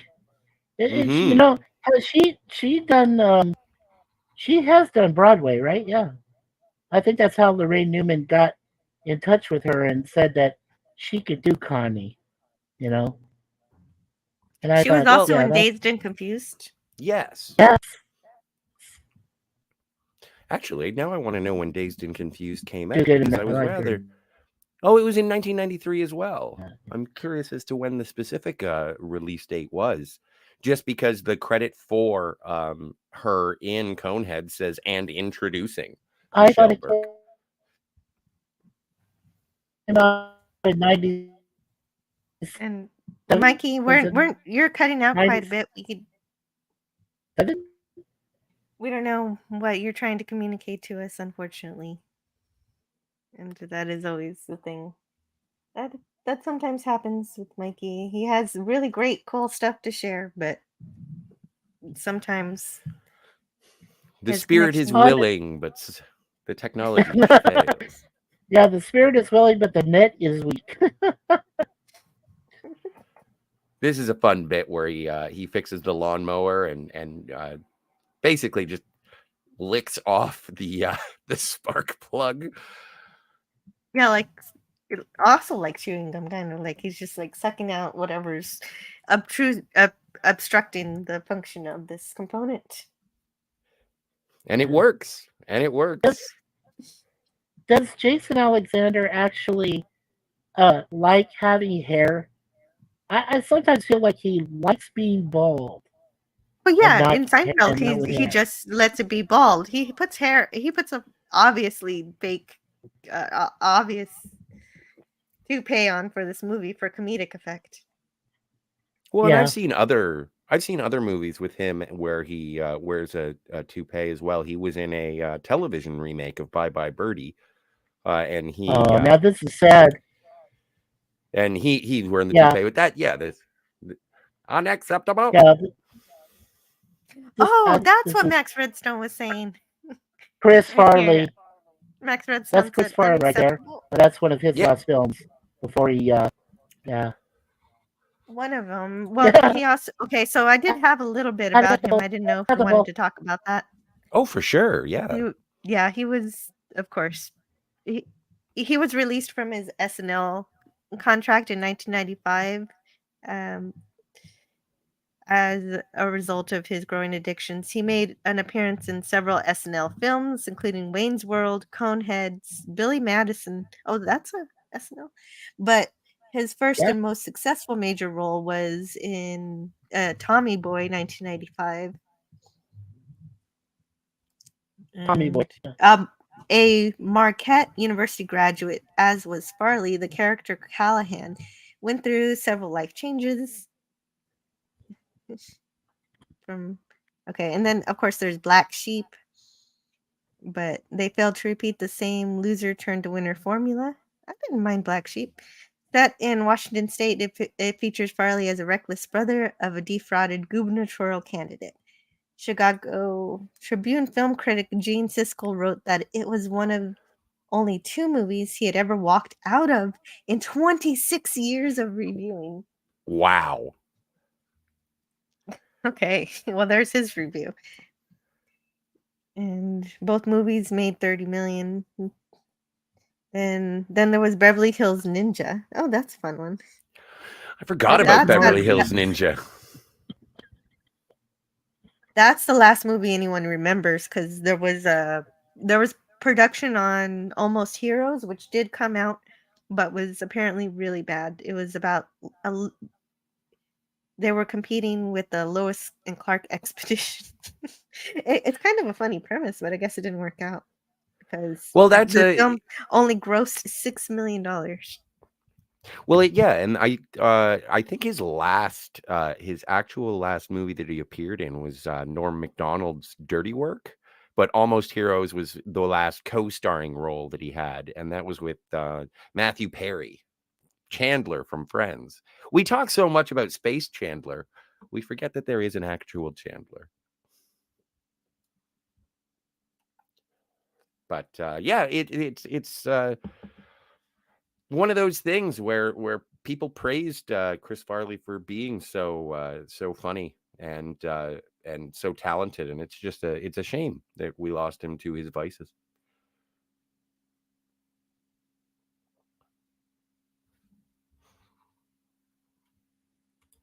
I like the how Seedling still has an image of Ronald Reagan and George Bush. George Bush would have been was George Bush president in 93? I think he was. Oh, maybe not. Maybe not. Maybe it was Clinton at that time. I'm not sure. I'm Canadian. I apologize. But usually you only have a picture of one president on your wall, but obviously more of a Reaganite.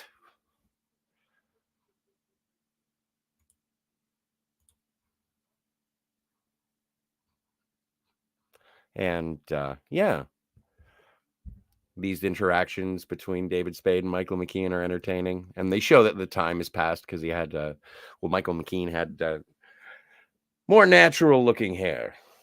Okay, sorry, I was looking at presidents. Oh, Ronald Reagan was president until 1989, and then George H.W. Bush was president until 1993. 1993 is when we got Bill Clinton. Okay. So that's kind of funny, and that sort of fits with his character as well, Michael McKean Seedling, just in terms of having the praise for the Republican, because it's an easy shorthand for most comedies just to say he's a Republican and therefore laugh at him. Your mileage may vary. And I remember this, like, so, and some of the CGI in this, because it's very early CGI, and they're not obviously don't have a budget like they do for Jurassic Park. Oh yeah, when this she looks eats weird. the sandwich, it looks weird, but it's funny. I tried to send that GIF, but I couldn't. Oh, that would have been a good GIF. Yeah. Everyone respected Reagan, says Mikey in the chat. Oh yeah, I'm sorry, Mikey, that your internet's not working out. Wait a minute. But wait, I'm not getting the chats. It's in it was in the private chat. Oh, it was in the private chat. Oh, okay. Yeah, Mikey's in the backstage. Oh, he is. Oh, he is. I thought he just left. I was looking at the slide. Yeah, fair enough. And I don't know this actress, but she was kind of cute as driving Parmate. Oh, you mean Jane Curtin?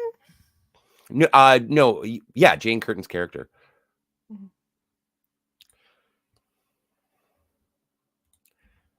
And then, yeah, this is where we get the eggplant.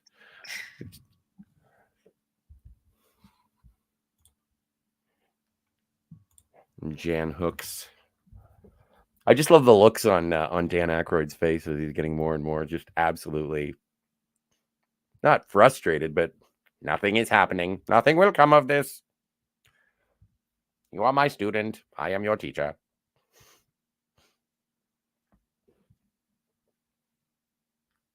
Mm-hmm.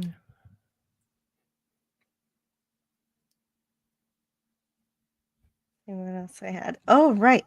There really is a region in the Milky Way galaxy 2,600 light years away named the Cone Nebula. Oh, really? Yes. That's pretty cool.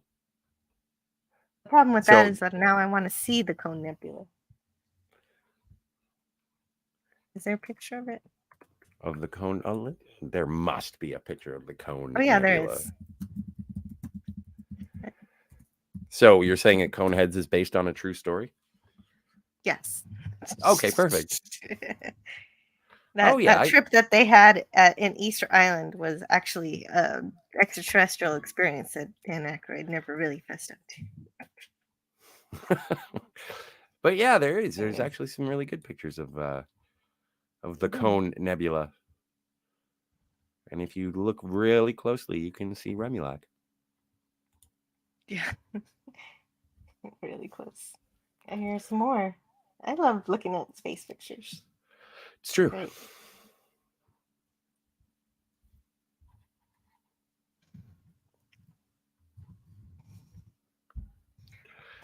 And that was a fun gag that was in the trailers. Here we go. There's a way to not have to worry about having to replace the bags on your vacuum cleaner. Well, and they do enjoy consuming mass quantities. They don't consume. They eat a lot of non-food objects in this movie. Yes, the toilet paper. I should have made a list. Well, and one of the things in terms of the translation of and they cry green tears, which I thought was kind of a neat little touch. Oh, I actually didn't notice that. You can see when they switch the camera angle that her pillow is stained with green. She's Oh been yeah, you're trying for right. a while. That is pretty cool. Yeah, I think that's why this is a good movie, because they do pay attention to the alien aspects to a fine detail.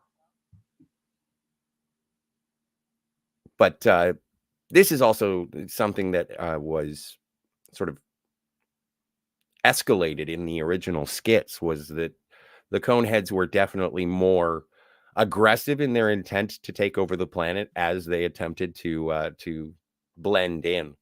But I like the explanation here that they're waiting for the rescue ship that's going to take 7 Thurls, and I think somebody did the math on it.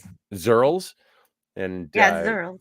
they did the math on it, because we're Zurls. always asking how long is a year on this planet, or how long is a day Yeah. on this planet, because the orbit doesn't necessarily have to fit into a 24-hour or a 365-day year. Apparently, a Zurl is 3.2 years. Yeah, and that makes sense, because they say that it takes 7 Zurls for the ship to get there. Wait, but that would make Connie 21 instead of 16. Well, let me see. I'll see if I can find it. Or maybe it just got there earlier. There's no truth in this art. No, it could be right. I should have done the math. I don't know what I was thinking. Let's see.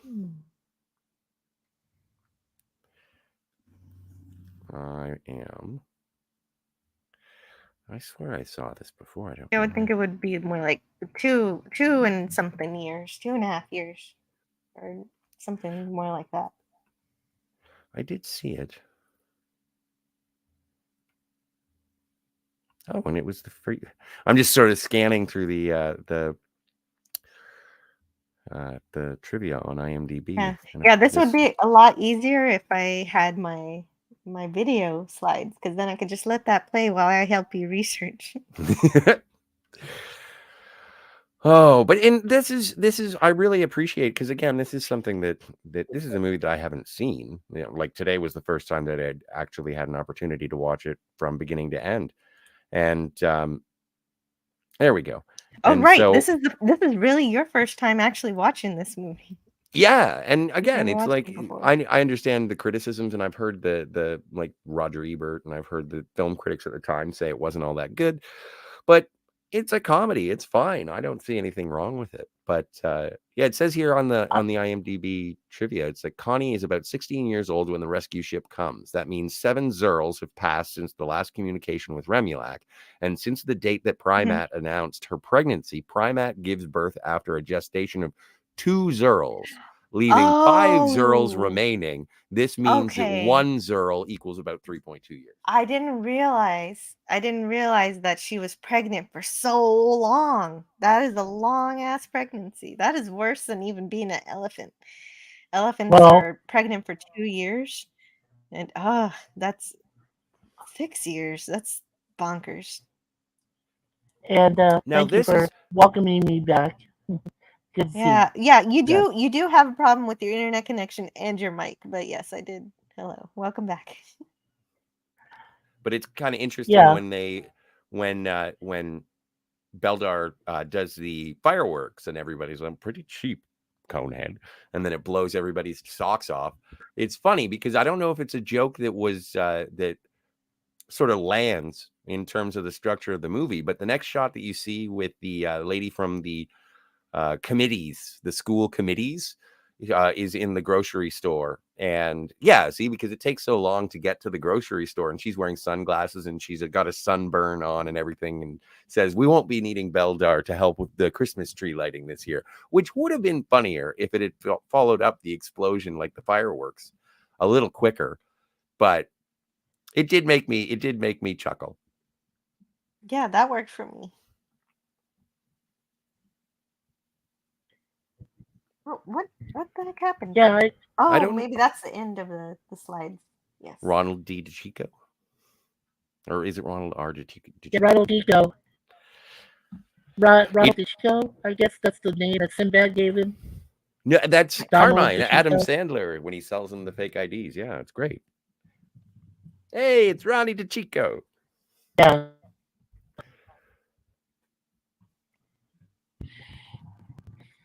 Yeah, I'll be better prepared next time because now I know how long it takes. It takes like an hour to put these watermarks on these freaking images. So Thank Paramount, you. leave me the hell alone and let me talk about a movie. Yeah, we are advertising for you after all. I guess that doesn't really matter to them. Maybe they'll be happy with this because I'm saying right here, I don't own these images. I don't own them. I'm enjoying your movie. Please let me enjoy your movie. They won't. They want the people who make the entertainment are stealing your joy. Life on Earth is good, nonetheless. I agree with that line. Life on Earth is good. And I love Michael McKean. He's hilarious. He is funny. I love Michael McKean. You have no job skills. You will be a drag on the economy. We have our own problems. Like they're right there on the boat. Yeah. They're already here. Come on. They're kind of tired. They're kind of hungry. There we go. Do you remember what Ellis Island said? Oh, I forget her name. Oh, Canadian Spider-Man is here. Oh, hello to Canadian Spider-Man. Hey, our favorite Scotty. Happy Friday. I'm working on a roof, listening, in my cell, so I can't type much, but I'm all ears. Yeah, I hope you guys really enjoyed when we had Retro Nerd Girl on. She's just incredible. So nice. Yes. And I hope she's having a great time. Great Friday. I hope you guys are having a great Friday too, everybody who's listening. Don't forget to like and subscribe. Share this stream on X or any of your favorite social platforms. I like this when he's seeing the trophy grow a cone. Yeah, I'm sure he doesn't want the prize. Well, and I like how they introduced it as being a costume ball at the club, so that when Michael McKean and David Spade show up, they're all wearing sort of costumes to hide their cones, with the Abraham Lincoln hat, and Primat dressed up like a lipstick, and Connie with the princess cone. Yeah, I like the princess cone. That really works pretty well. Mm-hmm. Oh wow! Now Mikey's here 2 times. 2 times, Mikey. Dose. I don't know what's happening. There's 2 black cats. Ooh, wow. Okay, so I don't know if this is true. Like I say, I like to find the true source material for some of these things. So I am going to share some of these things from IMDb, but I don't know how true they are. It says here that Dan Aykroyd lost it at one point on shooting on the Paramount lot. In full Conehead attire, the actor threw a mega screaming fit at the studio's Melrose Avenue gate after his personal wardrobe person was reprimanded by a security guard for busting the lot's 8-mile-an-hour speed limit. He was so peeved after the incident, and after hearing that one of his production assistants was given a hard time when he tried to enter the lot gate at one night, that he burst into the guard station and trashed it. He threw everything on the floor, pulled one of the phones out of the wall, threw papers, knocked the computer on the floor, and held the button down on the wooden arm that lets the car in, and started motioning incoming cars to please come right in. Welcome to Paramount Pictures. Oh, wow. A female security guard witnessing the incident got so upset that she hyperventilated and had to go to the infirmary. At one point during his tirade, Aykroyd commanded one of his studio's golf carts and drove around screaming and cursing. Like, see, that's the kind of thing I want to find out. Like, who said this and did it happen? I don't know, but IMDb says it happened. How many people found it useful? 27. Okay, well, I don't know. 27 people believe it. Yeah, 27 people believe it. That's the only corroboration. That's the thing. I wish that IMDb would make you put your source Tell me like a where you got this citation. information from. Yeah, citation Mhm. from. What did this come from? A podcast that we're talking about the production of the movie? Did it come from a book? Did it come from a magazine or news article? You can tell me where it's from. But it's a cool story. Well, and another one of those cool stories, whether or not it's true, although this How one did sounds we did that? Yeah.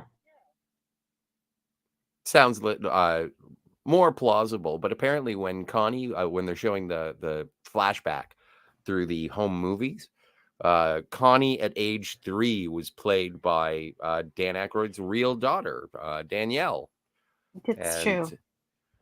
so the only reason that she was cast in it is because she went to visit, or she was there on set. Like, I guess she didn't drive up. Obviously, she didn't break any 8-mile-an-hour speed limit, but being Yeah, she 3, wasn't driving the golf carts. exactly. 3-year-olds can't reach the pedals. And but she wanted a cone of her own, so they cast her in the movie so she could. Mhm. That's But some a of the pretty things in IMDb, sophisticated. Oh, sorry. a sophisticated what? No, I said that's a pretty sophisticated eavesdropping device that the CIA Oh yeah. or Oh, this. uses for the movie. Yeah, Mm-hmm. that's pretty sophisticated. Well, you know about eavesdropping devices? I don't know.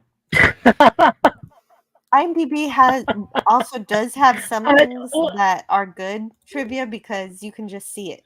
Like it says, the opening scenes and music are loosely styled on the opening scenes and music from The Day the Earth Stood Still from 1951. Huh.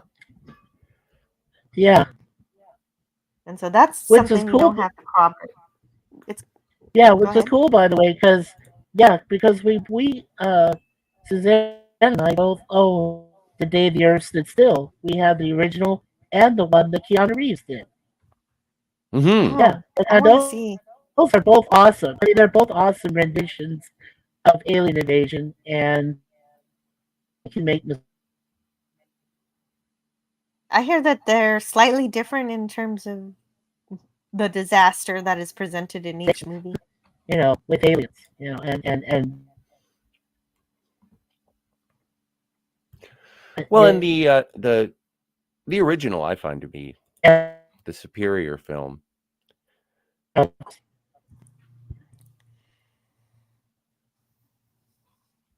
But also the Day the Earth Stood Still was directed by David Wise. The same, is it David Wise? Robert Wise, who directed I was gonna say I have to look it up. Star Trek: The Motion Picture. Yeah. Well, that's a movie we've got to review at some point. Of course. And I'll get my stuff together with getting these slides in a more timely fashion next time. Well, you do so much work, Jill.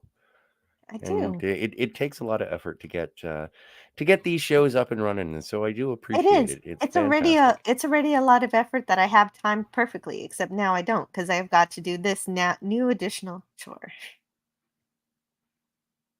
Oh, and I would be remiss. I would be remiss if we were covering a Dan Aykroyd movie and I didn't bring up Dan Aykroyd's Crystal Skull vodka. There's no artificial chemicals or glycol. It's all pure filtered.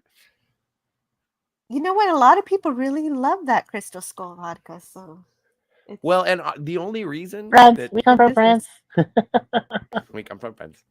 It says also here in the IMDb trivia that some subtle decorations in the Coneheads' home are nod to French culture, but it doesn't tell me which pieces.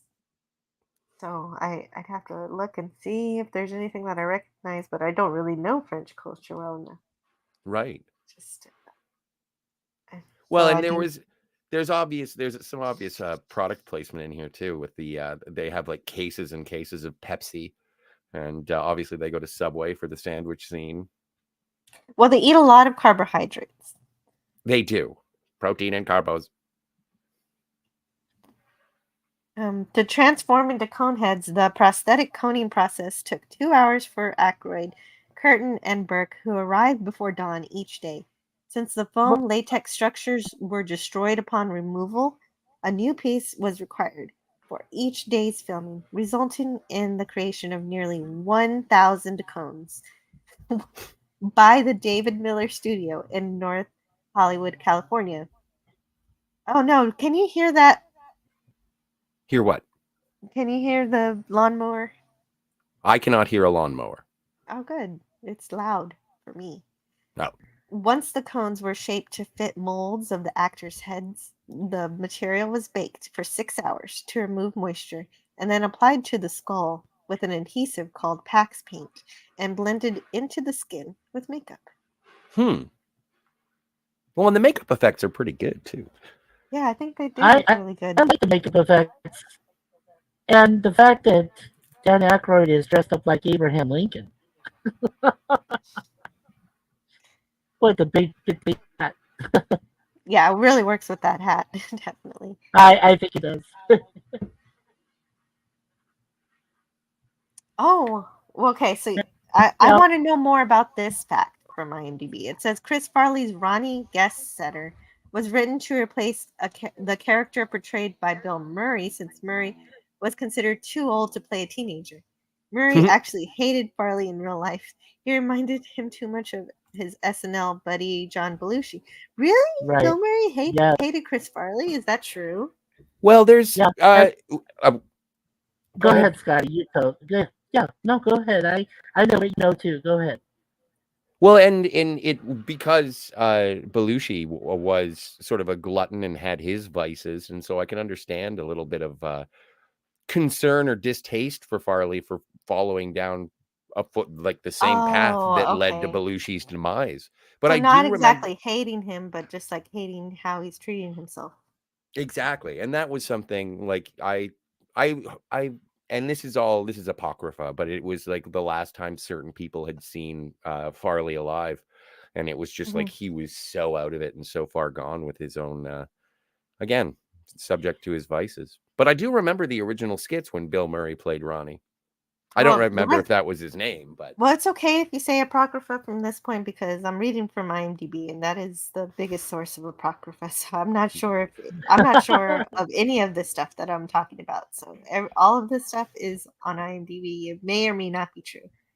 I'd like to believe it is true, but further research is required. I don't know if this is a true. Yeah, I don't know if this is a true story or not. But when Robin Williams did an appearance on Saturday Night Live and saw Chris Farley, he had to step away from him because if you remember, Robin Williams was one of the last people to see John Belushi alive until he died. So when Robin Williams did a guest appearance on Saturday Night Live and saw Chris Farley, he just knew and he just walked away. And Chris Farley said that he didn't get to talk to Robin at all during the show. He would just avoid him, like wouldn't even go near him. So maybe that was foreshadowing. Maybe that was, frightening. Who knew? I mean, it was just scary, very scary. I don't know, but we talked about how Connie was replaced from her SNL counterpart, and apparently David Spade is the INS agent Eli Turnbull. In the Coneheads sketch on Saturday Night Live, Steve Martin played that character. Oh wow, okay. Yeah. I'm not sure why David Spade replaced Steve though. Steve must have had to do something else. Because don't get me wrong, I really like Spade's performance. I think he's very funny. Uh, and yeah, I don't blame them for replacing Steve Martin with with David. David is good. I like David. Absolutely. Me too. It worked perfectly for me. Well, and also like it's an updating, and because it's like produced by Lorne Michaels, it's a Saturday Night Live production, and yeah, you want to age it appropriately so you can get the hip kids.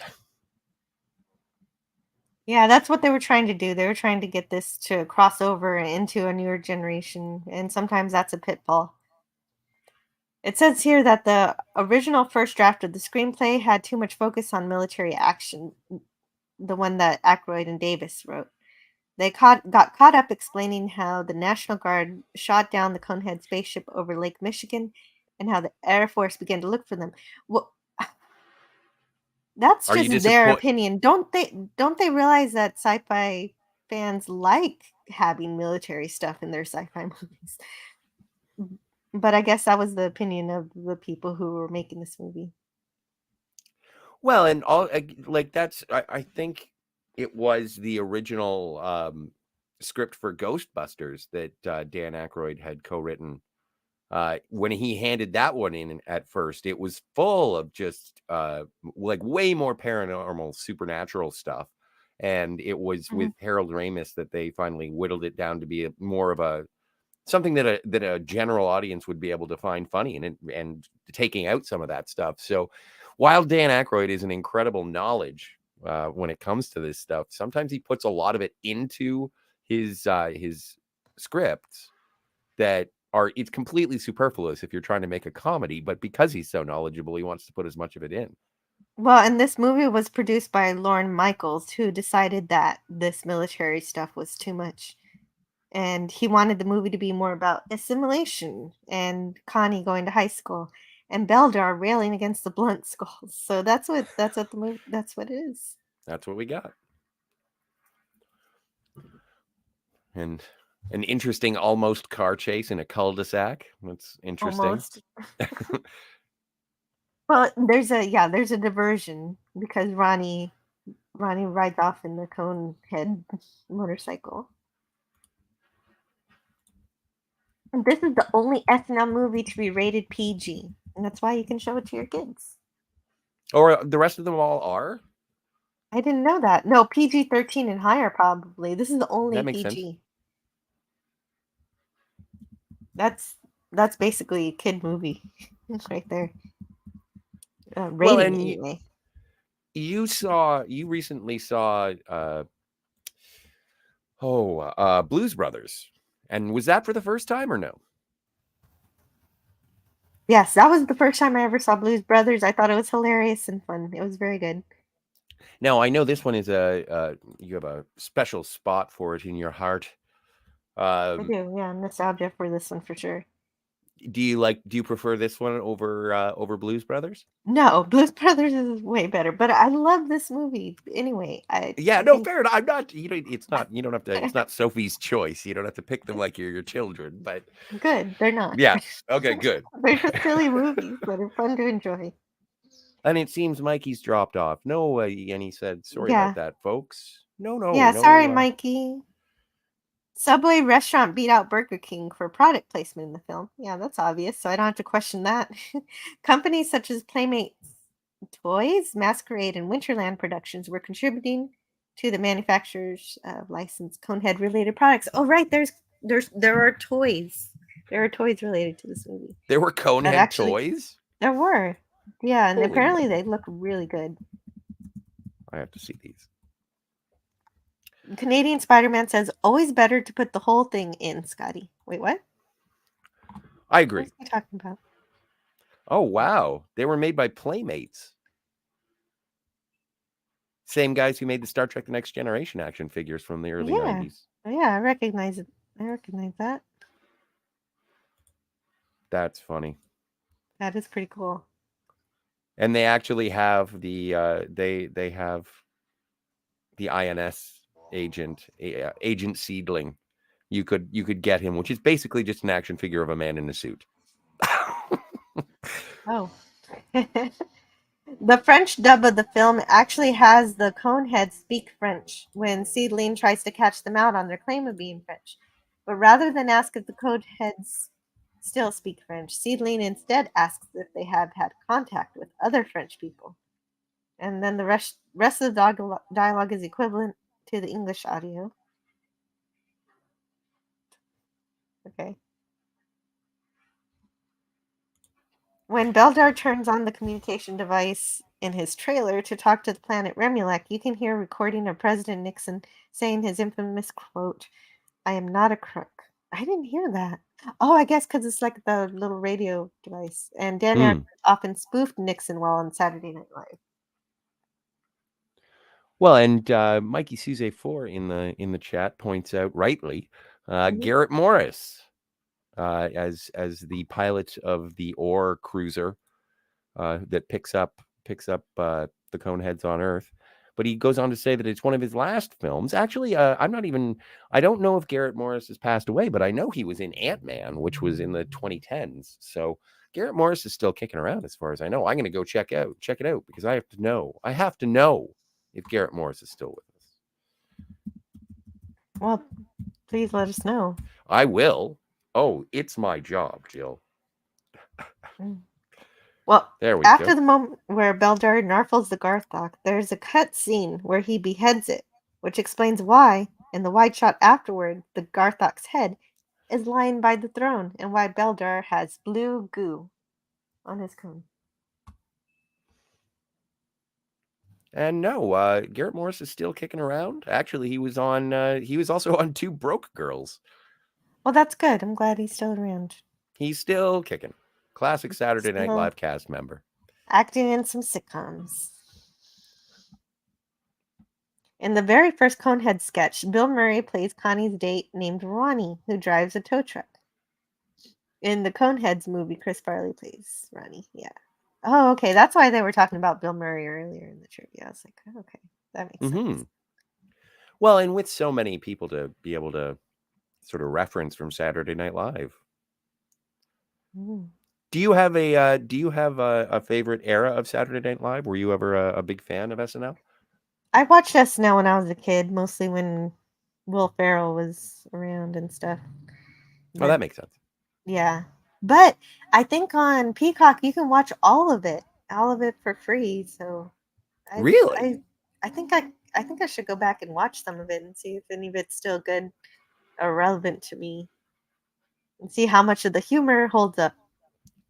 Well, and I remember in the early 90s, having, like, you go to costume stores and there would be Conehead masks, like full masks that you pull over your entire head. And it's interesting in these wide shots with all of the Coneheads on Remulac. Some of them actually look just like costume shop masks. Because obviously you don't necessarily have to do the when full... you have an extra, you're Yeah. not going to do the whole 2 hours of the makeup that the cast gets, who's right in front of the camera. Right. Like, obviously Dan Aykroyd and Phil Hartman get good ones, so does Dave Thomas. But if you're sitting there, 50 feet away from the camera where they just need to see the shape. Mm-hmm. Yeah. Do you have something pointy on your head? Yeah. You're good to go. But yeah, it's interesting because we do get to see Remulac as they approach, and the effects for it, whether it be miniatures or matte paintings, it's a great aliens landscape, and I agree with you. And just in terms of, it would have been neat to explore that landscape if they had allowed the budget. And you know what? You should have talked to Michelle Burke, because she said she would often flirt with cute guys on set, but then suddenly remembered that it wouldn't work with the cone prosthetic on. They would look at her like she's crazy. No, in fact, that would be the disappointing thing, is if you wake up the next morning with Michelle Burke and she had taken off the cone, and it's like, oh no, what have I done? You're not who I met. You lied to me. And Mikey you were an alien. Mikey rightly pointing out that is Dave Thomas from SCTV. Mm-hmm. One half of Bob and Doug McKenzie.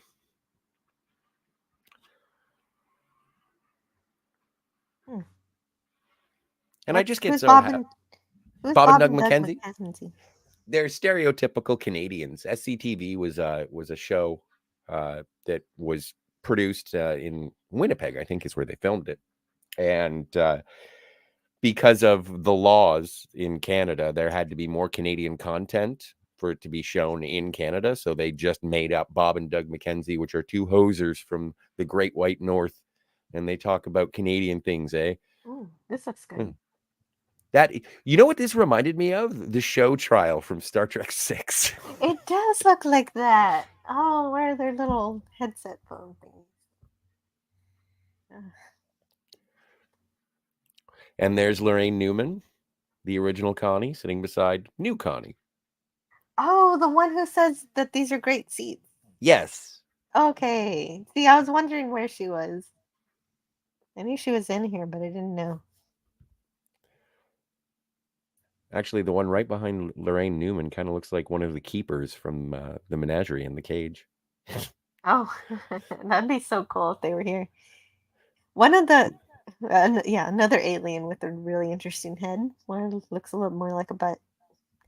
One of the songs heard during the end credits is Conehead Love, co-composed by Peter Aykroyd, brother of Dan Aykroyd. An official music video was shot for this song, featuring original footage of the Conehead family singing it with a chorus of other Coneheads. So I heard, yeah, you can hear it in the end credits, but I haven't seen the music video. Yeah, I'd have to check that out. That's funny, and I was listening to it because I was checking to see if it was Phil Tippett who had done the Grathok, and I was listening to it, and one of the lyrics is "You don't have to hone your cone alone." It's very, very interesting. And Beldar's fake social security number is 934247513. And the social security numbering system, numbers that start with number 9 are used for non-resident aliens for tax purposes. Oh. And that was the Blink and You'll Miss It cameo from Tim Meadows. Oh, he doesn't last long. He does not last long at all. I don't even think he gets a close up. And I for some reason I recognize the second last guy that gets sent to his doom, but I forget what he was. I know it's probably from Saturday Night Live, and I don't know what he did. And then there you go. You get the heads. Yeah, they do. They make it in the movie. So I think that this was a really great way to dress this set. Mm-hmm. Even if they didn't exactly want to have this gladiatorial combat, I think it works really well for this movie. I think they could have. While I would have liked to see the suburbs, I think that this is a great set. See, there you go. If you go back a couple into the crowd, there was just one shot. There you go. If you look at I'm gonna blow this up so I can see it. But you look at the people in the, and they're obviously just like Halloween masks. Oh. Can you? Yeah. Not as articulated. You can check that out. Yeah, I could see. Yeah, the eyes. It just looks like eye sockets. Yes, you're right. They all kind of look like Michael Myers. Mm-hmm. The Canadian Spider-Man says, "Who are Bob and Doug? Am I going to have to come down off of this roof and come on camera to explain Canada's greatest comic duo and all-around horse heads to y'all?" Hose heads. See, I don't even know what's happening. Hose heads, cone heads. What is happening here? I don't know. Hose heads who are cone heads. Tell them about Strange Brews, as Mikey sees for. Well, and there was a movie. Yeah, Bob and Doug McKenzie had a movie called Strange Brew about a brewery run by Max von Sydow, and they're using it to take over a hockey team or something. It's been a long time since I've seen it. I'm not a very good Canadian guy, so I'll do my best. I'll do my darndest. But I love this monster and He's how great. He successfully defeats the Grathok with the power of golf. Mm-hmm.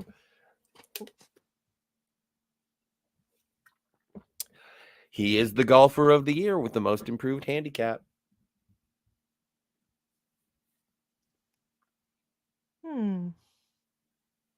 Although there was one thing, like how does when Beldar the next shot after this, does the Grathok like explode? Garthok, my mistake, Mikey. Does the Garthok explode? Because the next shot of Beldar, he's covered in blue, which I would assume is the blood of the Garthok. Oh no, the IMDb tried to explain that is that there was a deleted scene in which the Garthok was beheaded. Oh, And see if we can actually find that part. I don't know if I will, but that's why he's covered in blue. I don't see the head. Wait, there it what? is. There's the head. Oh, okay. The head Perfect. was the head was removed.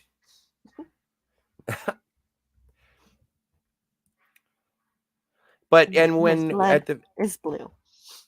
at the very beginning of the of this show, and pop culture curator was saying that the third act sort of falls apart. I do find that it is conveniently, it just sort of ends.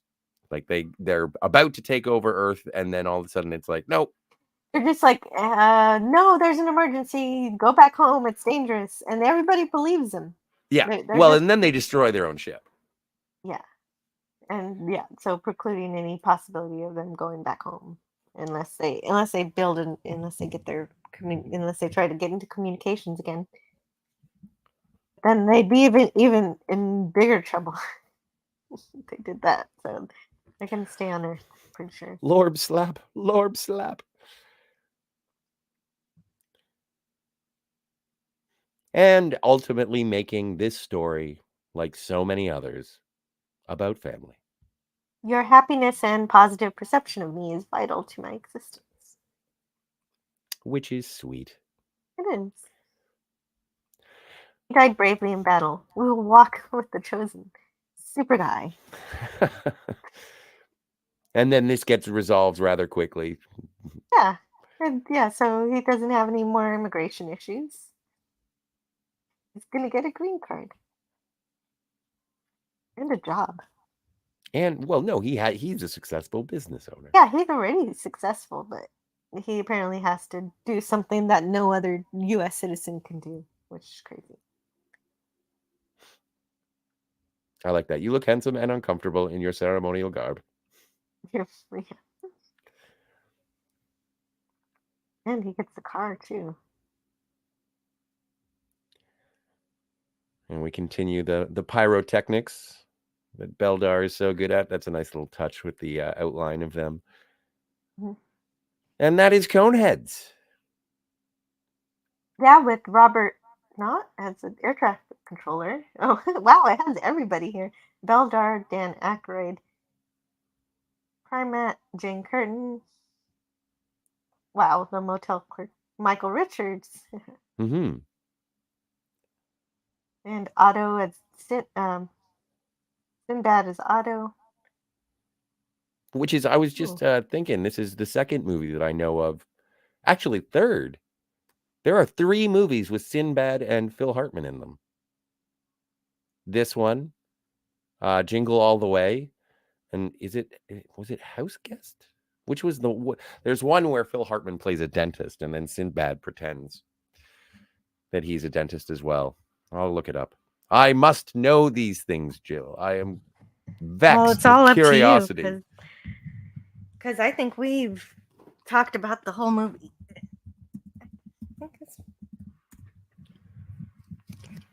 That's funny.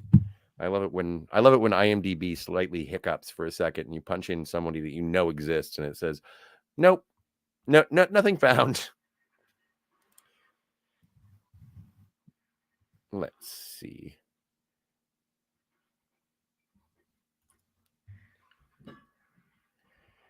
Mm-hmm. Let me see.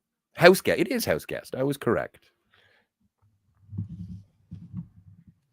I am. I do want to see that. That's it. It's sad that Phil Hartman is no longer with us, but I am pleased that there are still Phil Hartman performances that I haven't seen. Oh, yeah. Yeah, I'm sorry. Always been a fan. And again, another fine, upstanding Canadian boy. He was gone too soon. Can you still hear me? I can. Because my mic went out. But no. We've come to a natural conclusion for this live stream. Coneheads is just a really fun movie with a whole lot of heart, and I enjoy all of the elements of it.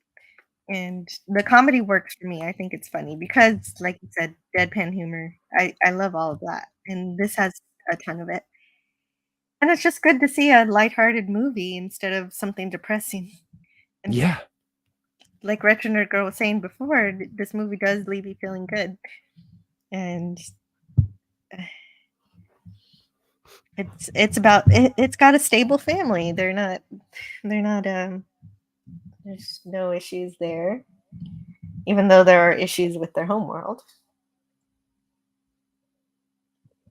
Well, and I'm glad that you have such an affection for it, or else I think this might have been one of those movies that just completely flies under the radar for me. And so I'm glad that it's special for you, or else I It might is. have missed out on it. Yeah, it One of the has a things lot that of great lines. one of the reasons that I like hanging out, Jill, is just being able to learn new things and see new things that I wouldn't necessarily check out. And so this is one of them. And I appreciate that this is no longer on my list. I can say proudly that I have seen Coneheads. Well, yeah, and it's also what Retro Nerd Girl was saying earlier in terms of how they changed the language. Instead of barbecue, they say charred mammal flesh, and I just kind of love all of the ways they flip the language in that way, and that's just fun. Very much fun. And so, but we'll have more fun next week, next Friday. We're going to have more. We're going to do a scary movie because it's October. And next Friday is going to be Friday the 13th. And so we're going to talk about Cube, and we'll have Hungry Boy on to talk about Cube, and that's going to be cool. That'll be awesome. Mikey says, rest in peace, Phil Hardman. And Eddie Griffith played a customer, good comedian. Mm-hmm. And I always gave it 4.5 stars of SNL and SCTV. Oh. Yeah, that's true. I Yeah. It is interesting. Absolutely. Oh, okay. And yeah, it is. And so we'll eventually have to watch Strange Brew. You can throw that on the list on page 712. 712. Man, I do have a lot of movies on my list. And hopefully those watermarks that took so long to get through keep this stream from getting a copyright claim. Right. It would all that work better been worth it. We'll see. We'll see how it goes. And I'll see you guys next time on Tuesday. Also, I'm going to be analyzing the next Star Trek Original Series episode, which is the end of season 2. So I'm going to also try to fit in a little bit of season 3 history as we leave the awesomeness of seasons 1 and season 2 and all of the greatness of Star Trek into season 3. And see how it's a little bit different than the first 2 seasons. I am curious about them because I think that season 3 is probably my least revisited of all the seasons of Star Trek. So this will be interesting. I got caught with my pants down, like on Clobber Time's channel, not really knowing season 3. I don't really know season 3, so this is going to be amazing to actually watch it for real. Like I know some of the episodes pretty well, but not it as a whole.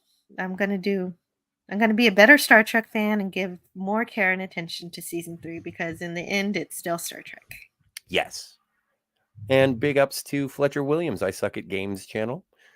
Smashing likes and taking names. Thanks for hanging out, Fletcher. Yeah, thank you, Fletcher. And that's a good point. Thank you. Wow, Nikki Raylan for £5 says, keep up the great work. That is so sweet. Thank you so much. Cheers.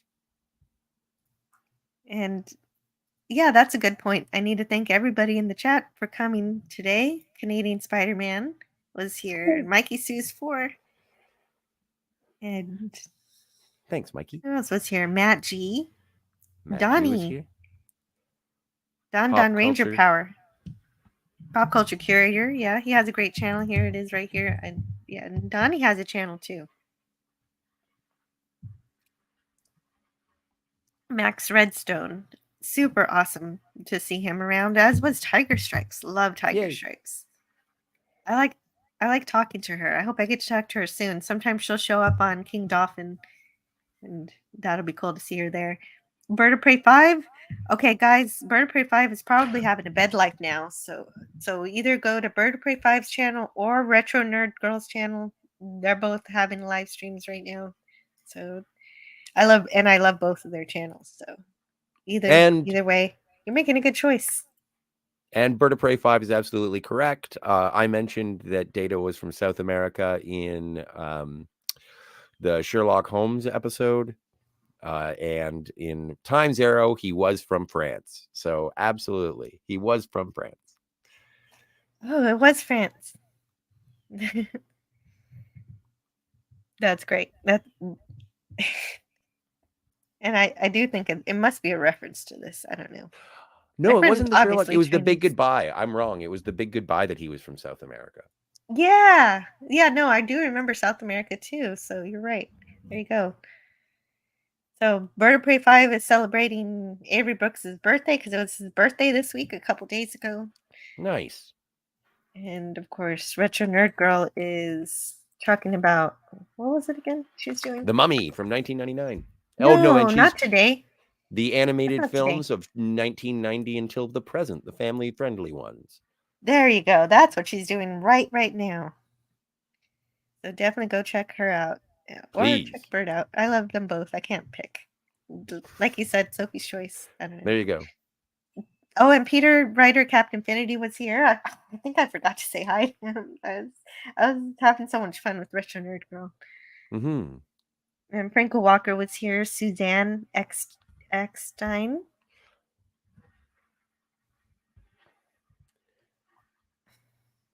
And Bone was also here. Jim's Landscape LLC. Dave G Sound. Gorilla's Random Thoughts. And yeah, I think that does it. Well, it's great. Thank you again. Mikey Sue's 4 says, don't forget my topic time, number 8 tonight at 10 p.m. Eastern time. Super fabulous. Nikki Relhan says, greetings to Mikey. Love the name, but a pain to type on my phone. True. Yeah, with the underscore and everything. All right, Dark guys. Hour, I hope you had a good time revisiting this 90s movie. It's really cool to visit something that was from my childhood instead of like I do love exploring something new that I've never seen before though. So maybe we'll figure out something like that because we got to figure out what to watch on the 20th and 27th. But we won't be doing that now. We'll do that later. But for now, you're listening, yeah. If you're listening on the rerun and you want to add any suggestions or if anything pops into your head, throw it in a comment.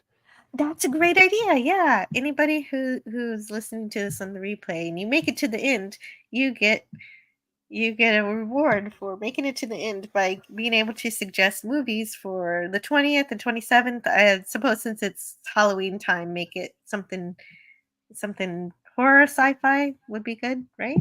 Yeah, I dig it. Yeah. So give me your favorite horror sci-fi in the comments that you'd like us to choose, and we'll choose from one of those.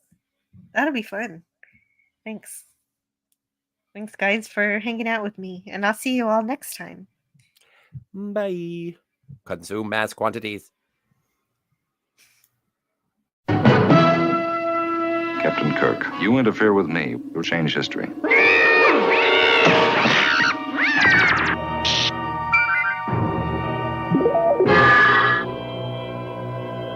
Stop it! Stop it!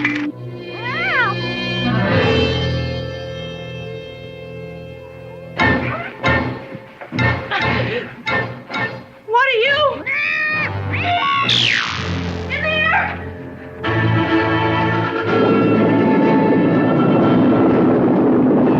Malfunctioning. Rocket is deviating from program flight path.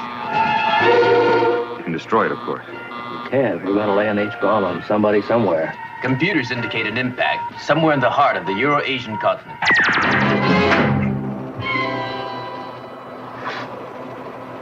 Get me the president. Roberta, you've got to let me finish what I started, or World War III will begin in 6 minutes. All right, move along. Done. Stop it. Get off of the things. Go outside. Get some food. It's like, It's a time of day where you live. Go do something. Shut up, Snoopy. I don't care. You smoke too much. Let's go. Let's go adventure. Let's go explore. Oh, and here's Retro Nerd Girl's link to her panel. Go check out her show. And Nikki says, thank you. Thank you all. Thank you, guys. Happy Friday. Bye. Bye.